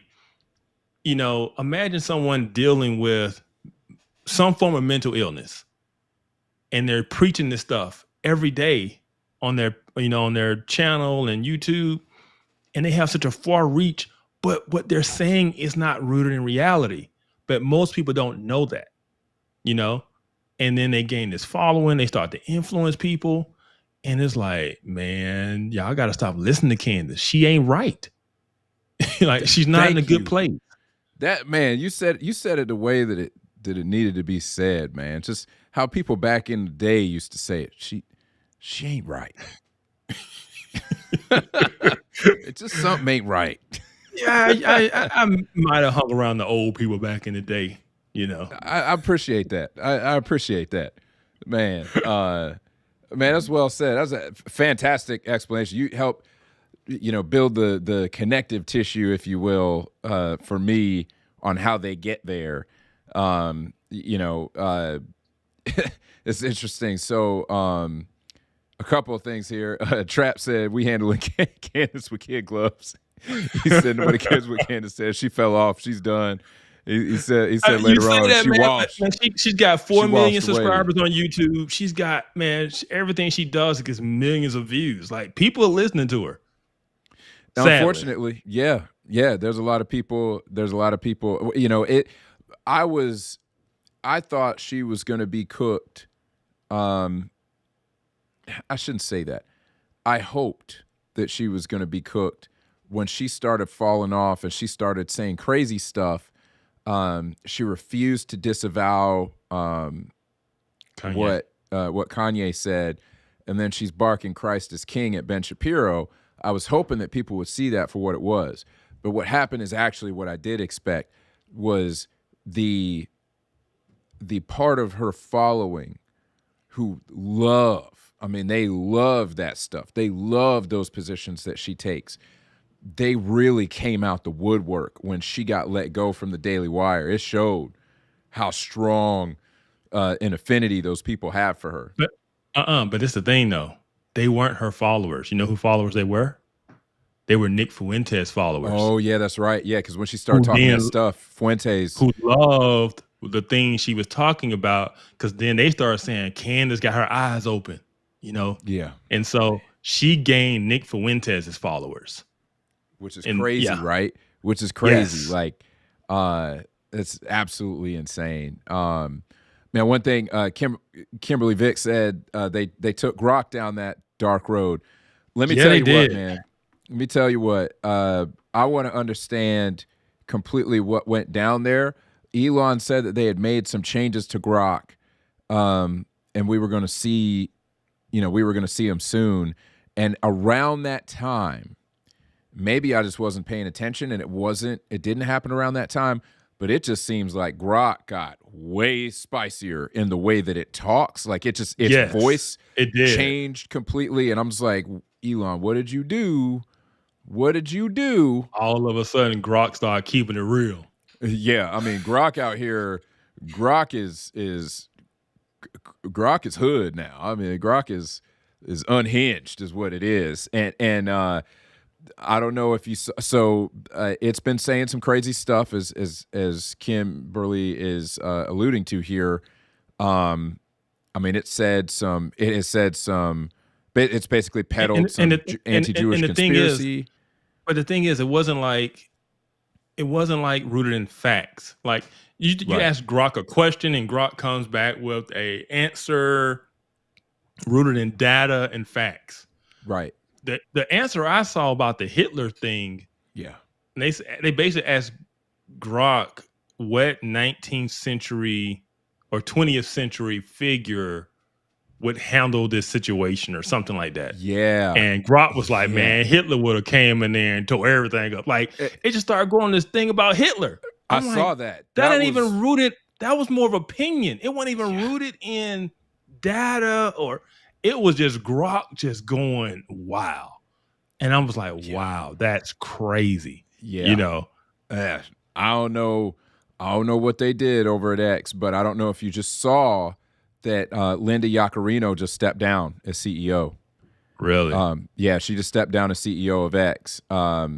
And Elon's message to her, because she put out a public, kind of statement, about why, about her stepping down, and Elon's response to that was, "Thank you for your contributions," with a period on the end. That was it. That was all he said. Now, I've been in the corporate world, enough times in my career, and interfaced with the corporate world enough that I know what that means. Thank you for your contributions with a period on the end means we ain't on good terms. Mm-hmm. We ain't on good terms. Like, it's kind of like, I'm obligated to say this so there's not a public spat, but I ain't giving you nothing else other than this. Yeah. And so I don't know if you saw some of the other stuff that Grok said. Apparently people on X were asking Grok some really just crass, vulgar questions about Linda Yaccarino, of a sexual nature. And Grok is given these, I mean, just unhinged. And that's crazy because it shouldn't respond to stuff like that because that's Right. not rooted in data or something that's pulled from an article or like, that's just like Grok just going in. Yeah, on like exactly. Grok. It's like, Grok, what's your opinion on? And Grok like, man. Exactly. And it was like, what was it? What did they asked, I'm gonna give the PG version of this. They're basically like, you know, does she like black dudes? You know, and it, I mean, it was the stuff, I mean, and the back and forth that it was willing to have. And so they wound up deleting the text, but shortly after that, the resignation came out. So, you know, we don't know all the details about whether she was already going to step down, but it was basically shortly after that, the news of her stepping down came out. You know, maybe the one was after the other. I don't know, but it's clearly feeding on or learning on a lot of anti-Semitic stuff that's happening on X. Like, it's clear that that's the thing. So this is going to hurt. This is going to hurt X's position because they were just starting to get back to a place where advertisers were willing to spend money with them. And this is going to hurt them real bad. And I think that it's probably the anti-Jewish stuff that Grok just started spouting, where Linda was like, what were y'all she was probably like, what were y'all smoking on doing this? Like, you've basically made my job impossible. I cannot make this a profitable company if you've got your flagship AI that you're out here touting all the time, out here talking about Hitler would have handled this problem well. Like, I can't, I'm no longer going to be responsible for this company being profitable. Yeah. I also hope that it hurts just the whole movement of AI, because people just need to be aware that AI ain't all good. It's not all safe. It has a lot of dangerous potential behind it, especially when something is self-learning, right? When it is, and you have no control over the left and right limits of it, you know? It's hopefully this makes people rethink the use of AI and, you know, being so prominent. I think that what I have seen as far as productivity goes, if you know what you're doing, AI can make you far more productive. If you don't know what you're doing, AI can be dangerous because you don't know that it's wrong. Like, it's giving you stuff and it sounds eloquent and you don't know that it's wrong. And so I've asked it certain things before where I'm like, you know, I ask it one thing about something I don't know that much about, and I'm like, oh, that's super helpful. Then I ask it something that I do know about, and it gives certain answers where I'm like, oh, wait a minute, like, it doesn't know what it's talking about. It sounds right, but it doesn't know what it's talking about. That's not always the case, right? It's not always the case. I'm not trying to make it seem like that's always the case. The Pandora's box has been open. It's not getting closed. However, you don't need to be asking AI its opinions on world events, okay? Like, you can ask it for facts. You need to double check those sources. But you don't need to be asking Grok what it thinks Hitler would have done in a situation. And that's just what I'm saying. Like, it shouldn't be asking opinionated questions and giving opinionated answers, right? It needs to stick to factual-based questions and answers. That's it. I think that I can see somebody wanting to run a simulation, right? Like, hey, based on available data and historical information, what do you think Hitler would have done in this situation? And we can understand this is AI speculating about a thing. But you casually asking, like, oh, what 19th century figure, what, 20th century figure would have handled this, or would have done this, or whatever, and it coming back and be like, oh man, Hitler would have handled this thing. And then on other things, they're asking its opinion, and it's basically saying it's the Jews, without saying it's the Jews.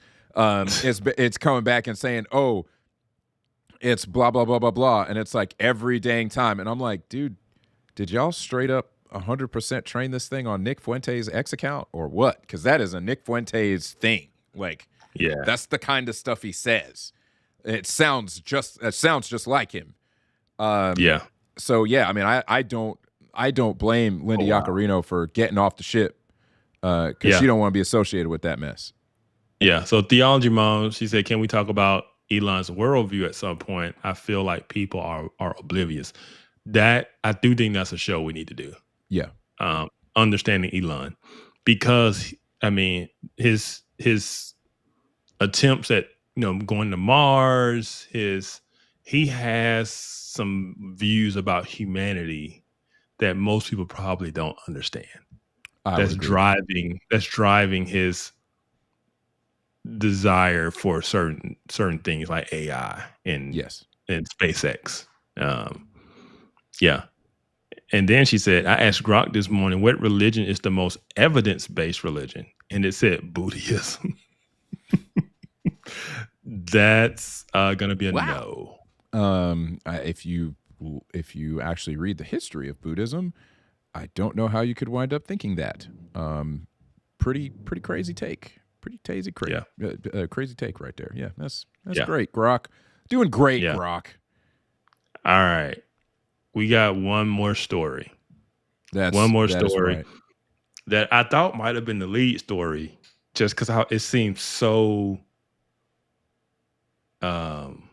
just condemning is the word I was looking for. So condemning. But it got pushed down. It did get pushed down. In my opinion, understandably so. Given the other things that happened. Well, actually, I shouldn't say that. I will say I'm not surprised. I shouldn't say understandably so. Not surprised. I think that this is a bigger deal. Personally, I think this is a bigger deal than the whole Epstein thing. It's a way bigger deal than the Epstein thing. It's just not what people are talking about. That's right. So we dealt with what people were talking about the most. We trying to serve y'all, right? This is the thing that we probably wanted to make the lead. However, it got pushed down so much that there's not a whole lot out there. No, because everybody talking about Epstein. Talking about it. Yeah. So basically, what we're talking about is Joe Biden's doctor took the fifth. He pleaded the fifth. Refused to testify because when someone takes the fifth, I mean, they don't want to incriminate themselves. Yeah. And so he didn't want to answer questions on Biden's mental decline, which we all knew was happening in a thing. And he took the fifth and left out the courtroom. So I think do we have a video? We do. We do have a video. Okay.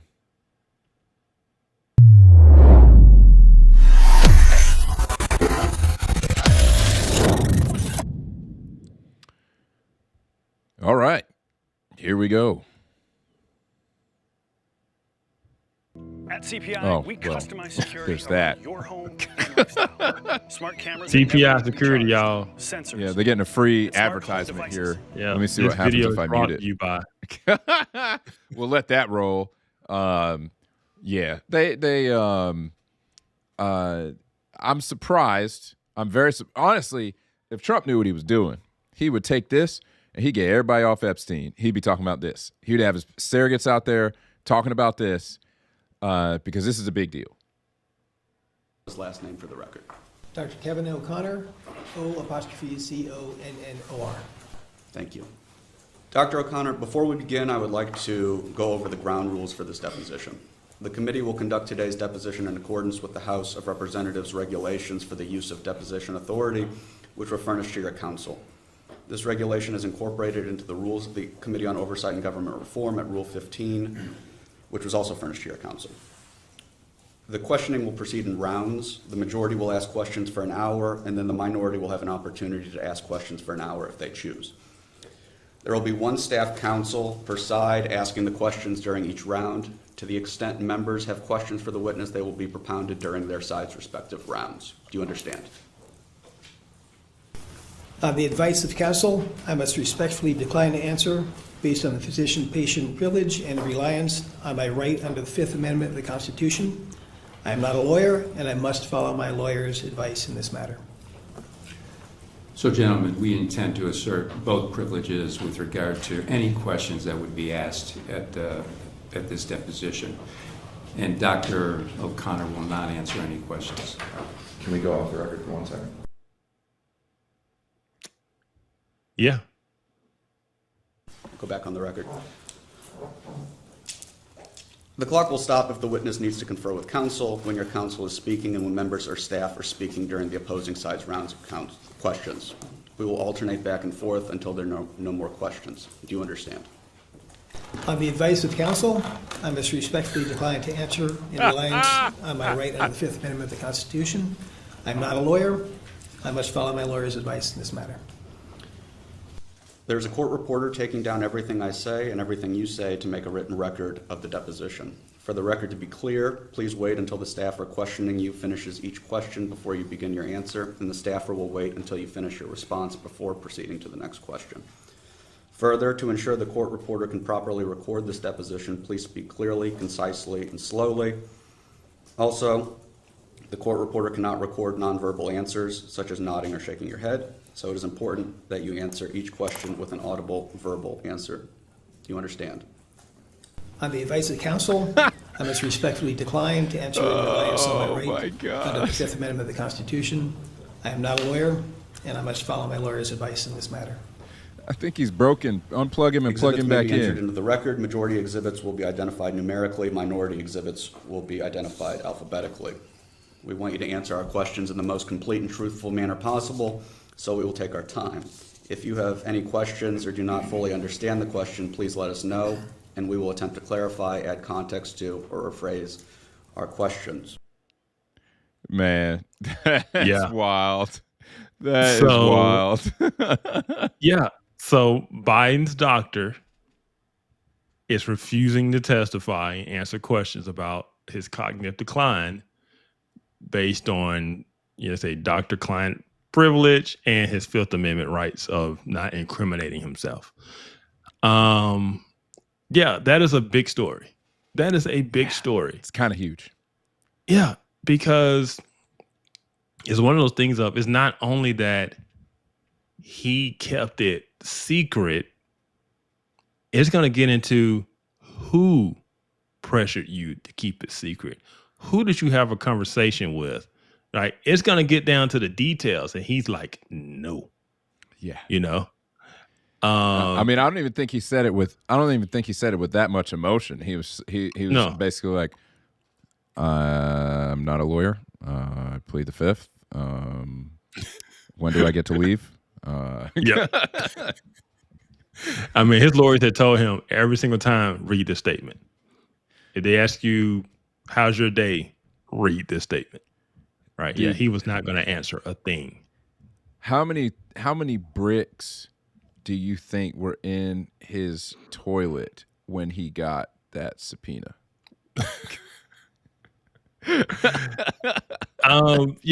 Yeah. I mean, the fact that he was going to have to testify in front of, a committee. Yeah, I'm pretty sure. I mean, he's a doctor to the president. I'm sure the lawyer was on retainer. It's probably the lawyer from the DNC, right? And so, yeah, he reached legal counsel real fast. And and this is the plan, because let's be honest, the burden of proof is on. I know it's not a trial, but the burden of proof is on those accusing, not on you defending.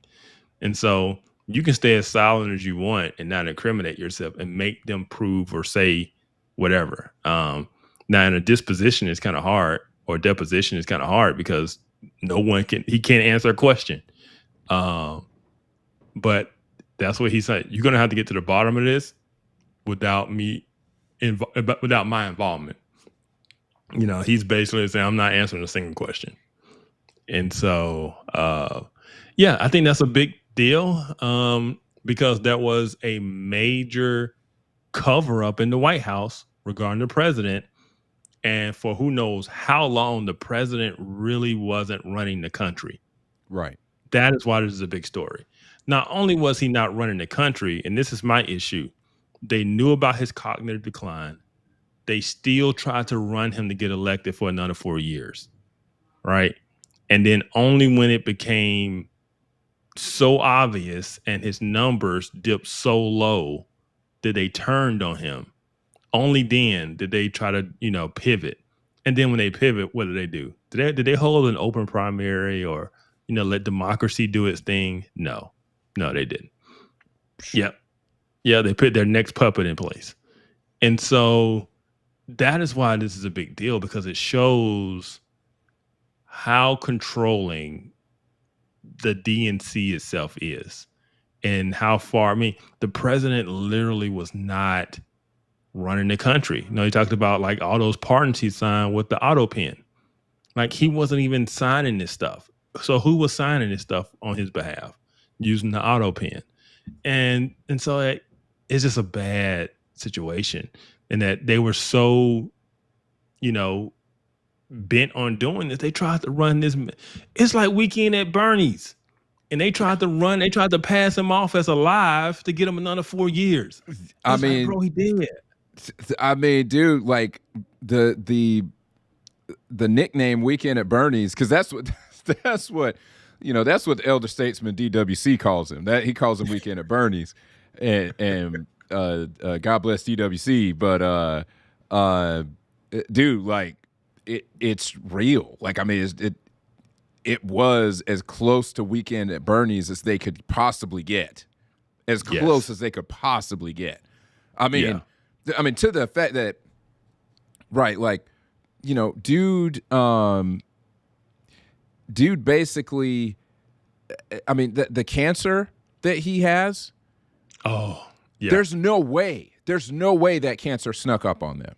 There's no way. For it to be that advanced, it's the kind of cancer that gets caught early, generally, and gets treated and has a higher survival rate. For it to get that far along, for someone who has that type of medical attention and constant scans and checkups, ain't no way. I don't know if I said it on here or not. It could have just been in conversations, but I've said before, I look at it, I think they killed him. I mean, I know he's not dead yet, but I think they had this information. They knew it. They kept it from him, because if he had to leave for cancer treatment, there's no way he could have run again, right? And so they wanted to use him up to the fullest. So they held the cancer information away from him, told him he's fine, and tried to push him through this election to get another 4 years. And it's not about him getting another 4 years. It was about them getting another 4 years. Yeah. Right. The people who were actually in charge running things, because it wasn't the president. And so, they tried to pass him off as alive, like Weekend at Bernie's, man. They did. Like, wait, Joe.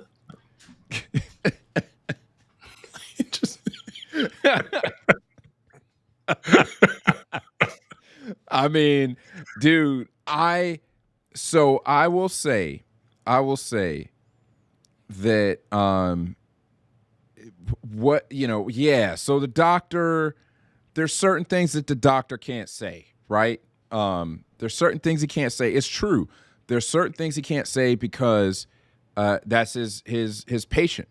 And he would be breaking HIPAA laws to say certain things, right? But you ain't even had to bring up the fifth if that's all it is, right? If that's all it is, you don't have to bring up the fifth. You just got to say HIPAA. I can't tell you anything about privileged conversations between my patient and I. I would be breaking the law. However, I think they know very well, his lawyers know, that not all the questions were going to center around that.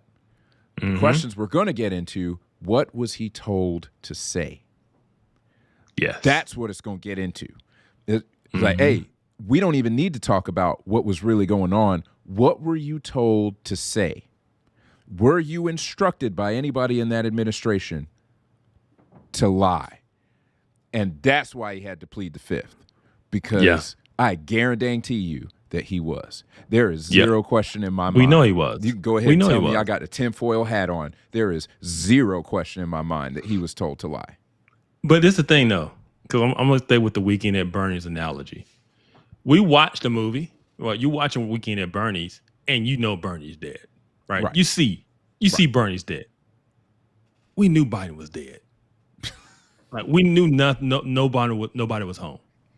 Like, we're watching it, and we know, we're not in the movie. We're just watching the movie. We're watching the movie. And we know, but everybody around him, just like at Weekend at Bernie's, right?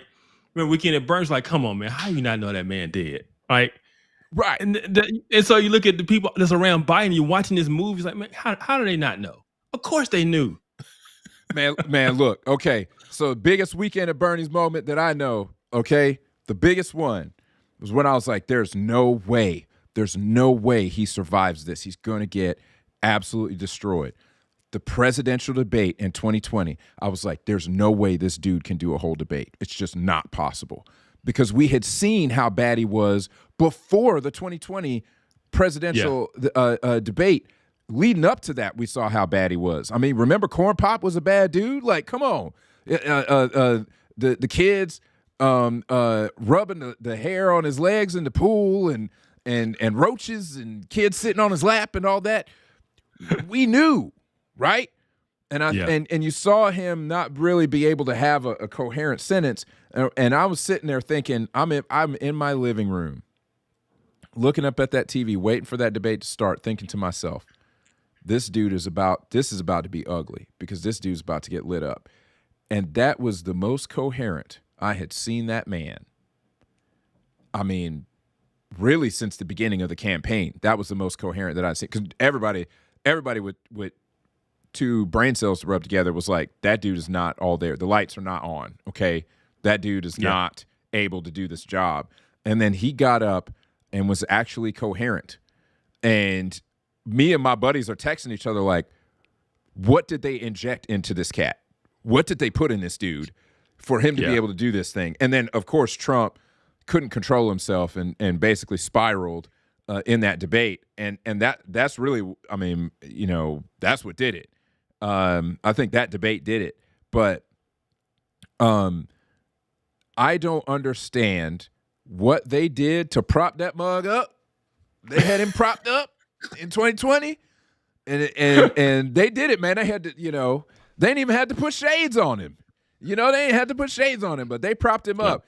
But it wasn't wasn't too long after that. That was in 2020. That was in 2020. Right. By the time we got to 2024, it was like Weekend at Bernie's 4. Like, okay, man, this dude's deteriorating. Like, he's a corpse now. He got rigor mortis. You can't even move. Yeah, and they're still out there, got him going around like he's alive. Like, everybody watching the movie could see this man wasn't alive. Yeah. And they were trying to pass him off as, oh, Bernie's fine. Joe's fine. And it's just crazy that, that they tried to push him through to get elected for another 4 years. That's crazy. They didn't care because to them, and if we want to go back to talking about core grievances, they truly believe that Trump is a threat to everything that they hold dear, which I don't doubt that they really believe that. I don't think that they actually like America. I don't think that they like, I guess they don't like. When they say threat to democracy, they don't mean actual democracy. Agreed. Yeah. They don't like the Republic. leftist agenda. Yeah. They believe that he was such a threat that they didn't, it didn't matter what they did. It didn't matter what laws they broke, what lies they told. It was justified. And we've talked about this before. Look at Sam Harris. Sam Harris basically said it on camera on Trigonometry. He basically said, he's like, yeah, I know. He's like, I know that they squashed the Hunter Biden laptop story. We're trying to beat Trump. I don't care. Yeah. He basically was like, I don't care if he literally was smoking crack. They had him on video smoking crack with a hooker in the room. He said something wild like that. Yeah. And said, I would not care.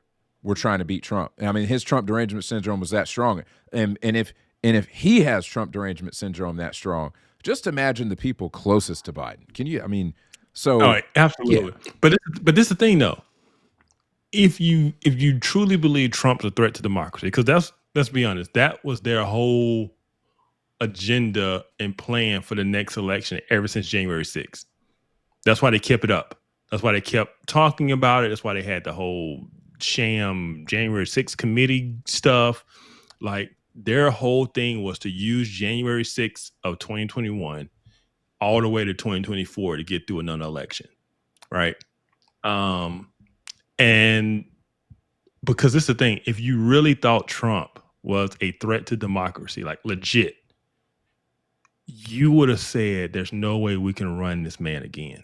Like before 2024, they would have been like, we have to start grooming another candidate to win, because there's no way this man gonna be able to win in 2 years. Like, but they didn't do that. That lets you know that they really did not believe that Trump was a threat to democracy. That's good. Right? I never thought about it that way. Because they tried to push Weekend at Bernie's through. Like, we're just going to like put some shades on him and a hat and they'll never know. Right? Dog face pony soldier. And I'm never leaving this analogy. It works too well. It's too perfect. It does. It's right. I mean, the only way they could have gotten any closer to Weekend at Bernie's was literally if he was dead. I mean, he was so daggone close to it. And I'm just like, listen, y'all, if y'all saying that cancer snuck up on him, first, like I said before, I don't believe that. But it's like, did y'all let it happen? Did y'all let it happen? That's what I'm saying. I think they killed him because, it's stage 4 now. Like, I don't know if it's treatable at this point. Like, I believe they sacrificed him to get him through another election so that they could stay in power. And I'm talking about his inner circle. Yeah. The people who were really running the country while he was not knowing that certain Congress people had died, and he's calling for them in the room. Right. Right. And Jill wanted him to run. I mean, she was adamant. And so did Hunter, if I'm not mistaken. That's their power. Yeah. That's their power. And they tried to push that man through. I can say, man, this man was Jackie. Is Jackie here? Man, Jackie died 3 months ago, man. Like, why are you? And that's the guy they still tried to push through. That's why. And you got, old Joe Scarborough saying this version of Biden is the best version ever. When I said he was cogent, I undersold him when I said he was cogent. He's more than cogent. Like, it literally just like they was selling us a load of crap. And so take the message for tonight is stop believing these people. I don't care if it's Candace Owens or if it's Joe Scarborough. Stop believing these people. They're all full of it. Yeah. Yeah. I think that is one of the biggest lessons is just look at how many people were blowing smoke that we've talked on this show tonight. How many people? We've talked about Candace, we talked about Dave Smith, Ian Carroll, Tucker Carlson, Steve Bannon. They were clearly, not a little bit wrong, way wrong. And the question is, how many of them were intentionally trying to deceive you, right? Joe Scarborough, okay? Do you really believe that Joe Scarborough believed that Joe Biden was cogent? There's no way that Joe could have been in person with Joe Biden and believed that man was cogent. There's no way. It's not possible. So either he didn't see him and he was lying because he said that he saw Biden and it was the best version of Biden ever, right? He said he saw him. There's no way you saw him and thought that. It's impossible. Impossible. Unless you caught him for like the 5 minutes a day that all the drugs kicked in and he said a couple of complete sentences and then they rushed you out the room right after that. I mean, there's no way that you thought he was coaching. So, the only thing that's left for me to believe is that you lied to everybody. That's the only thing that makes any kind of sense. Look at these people. You're right, Kev. Like, please don't turn on MSNBC and listen to these people. Don't do it. Yeah, and I understand. facts. Look, I understand if there's some people on Fox that you don't trust. I can understand that. I think that you have less of a case to make versus MSNBC, just given what they did, right? I know, the people come out the woodwork. Well, what about Dominion voting machines? It's like, all right, okay. But if you look at guys like Brett Baer, right? Neil Cavuto, those guys on Fox, those guys are legit. You tell me Brett Baer said something or Neil Cavuto said something, I'm gonna listen to you. Okay, Man, we saw Brett Baer rapping. That's all I man. needed. That's Boy, all I needed to see.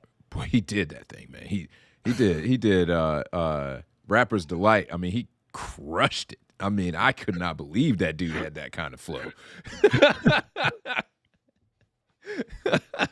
But yeah, I mean, hats off to you, Kev, because that's absolutely right.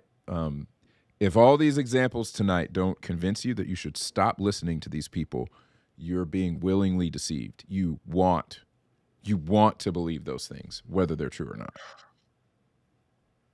Yeah. Yeah. You want to move to the next segment? Yeah, so I think we got one more, right? We're gonna talk about the book of the month, is it? Yep, that's what it is. Is Ash in there? He is. My man. Why don't you put my man on camera, man? Let the man get some camera time. Put my dog on camera, man. Well, my oldest daughter is pulling him out now. You need to thank God that I didn't steal your dog when I left. You thank God that I didn't steal your dog, man. I'd have smuggled him. He's black. My car's black. You wouldn't have known until I was getting up the street. You would have had to run. You would have had to chase me down. I'll steal that dog, man. I would have been like, oh no, don't take the dog. Oh, kids, sorry, kids, he took the dog. Oh no, wait, don't go. Oh. Karis would have never spoken to me again, though. No. I would have had to drive to Atlanta to come get him. Man, well, let's look at this book, man. Yep. Look at this book.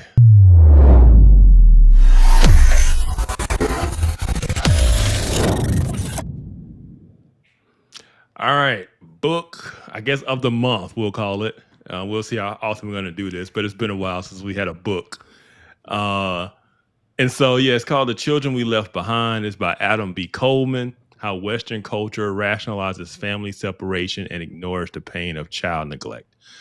So on my other podcast, Off Code, we just interviewed Adam on Tuesday. We recorded it, and it's going to be released Sunday. And we interviewed him on this book this is his latest book that he has out. And I'm going to be honest, man, in terms of, the Off Code podcast, it was probably my favorite episode we've done so far. Because Adam it gets real because he doesn't hold back in this book. His big thing is what he called parental selfishness. Like he's coming after parents and adults to say, y'all gotta do better. Like you can't be that selfish and no one is thinking about the kids. Everybody's just like my happiness and my this and my that. And no one is thinking about the children. And so this is really his own personal story is wrapped up in this book. He has a very powerful story of coming from a broken home, father nowhere around. They were homeless multiple times, and he just went through his own levels of depression and trauma. And so he wrote this book basically calling out the adults in the room because it's not fair to the kids. And he's like, we got to do better, but we've so normalized it in Western culture. Oh, just get divorced. It'll be okay. Or just, just have children with, people you're not married with. And, maybe show up once a month, if that, and you get them on. Like we've normalized this situation as if that's just the way it's supposed to be, versus a mother and a father in a home raising their kids in a healthy way, right? We've normalized the breakup because we're selfish, and I'm speaking as a culture. We are selfish. We think nothing but ourselves, and we don't sacrifice for anything anymore, not even our own children. And so he just went hard in the paint on this book, man. Like I said, it's probably my favorite episode we've done so far, just because, we went off code, as we always do. And so that's why I was like, okay, this is a good time to highlight his book,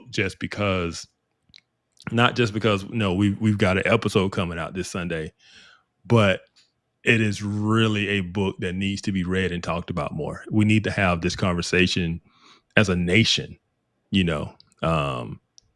because we need to look in the mirror and stop constantly, as he would say, rationalizing our decisions, with no regard to the children. We're just rationalizing what we want because we're being selfish, and the kids are paying for it. And so, pick up this book, Adam B. Coleman. Follow him on X too. He's a really good follow on X. He has Substack. And so this is the book of the month. That's awesome, man. That's awesome. I'm looking forward to that episode coming out. Saw y'all talking about it, and saw that you said that you think it was your favorite episode that y'all have ever done, that's a big deal, man, for you to say that, because you guys have had some incredible episodes, man. So I'm looking forward to it. And Monique came back and said she think it was the hardest podcast she's ever had to do. Wow. Because so it was three of us on the podcast. All of us came from single parent homes, dealing with those issues in various degrees. Yeah. Right. It's an episode a lot of people are going to be able to relate to, unfortunately. Yeah. So, that's it's north of 70%. I think it's around 73%. Is the last number I saw of black children in the black community. Yeah. Are born. It's out of always wedlock. between 70 and 75. It's been that since the mid 80s. Man, that's terrible, man. Terrible. It is. Yeah. But so man, that's the book of the month. That is the show basically for the day, man. You got any final thoughts on anything? No, I think what you said is it. Stop listening to them people. Stop listening to them crazy people. All them people we listed off: Tucker, Candace, Bannon, Carol. Who am I leaving out? Dave Smith. Stop listening to him. Definitely don't listen to Joe Scarborough. If you were listening to Joe Scarborough before, listen. Get up off that. Get off that stuff, man. You need to get off that stuff. Get some help. Hey, and as normal, as usual, we're calling balls and strikes, man. We're calling out people on the right, you know. So that's what we. Yeah, people cannot say that we do not keep it real, because to be honest with you, we've spent a lot of time over the last couple of months having to call out our own side for stuff, right? I don't even now. I personally don't even want to call Tucker or Candace or any of those cats as being on my side, because we really have very different ways of looking at the world. As I said, they ain't right. They ain't right.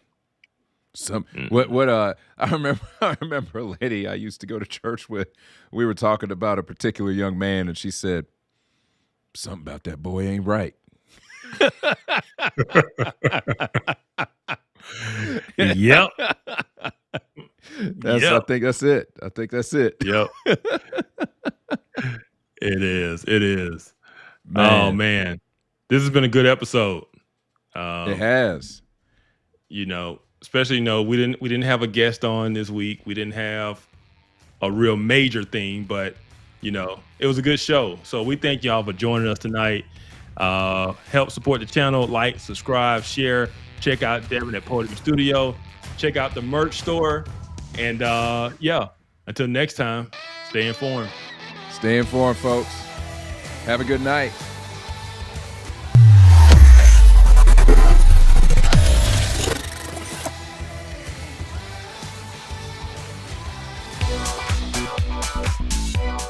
This podcast was filmed at Podium Studios at Marietta Square.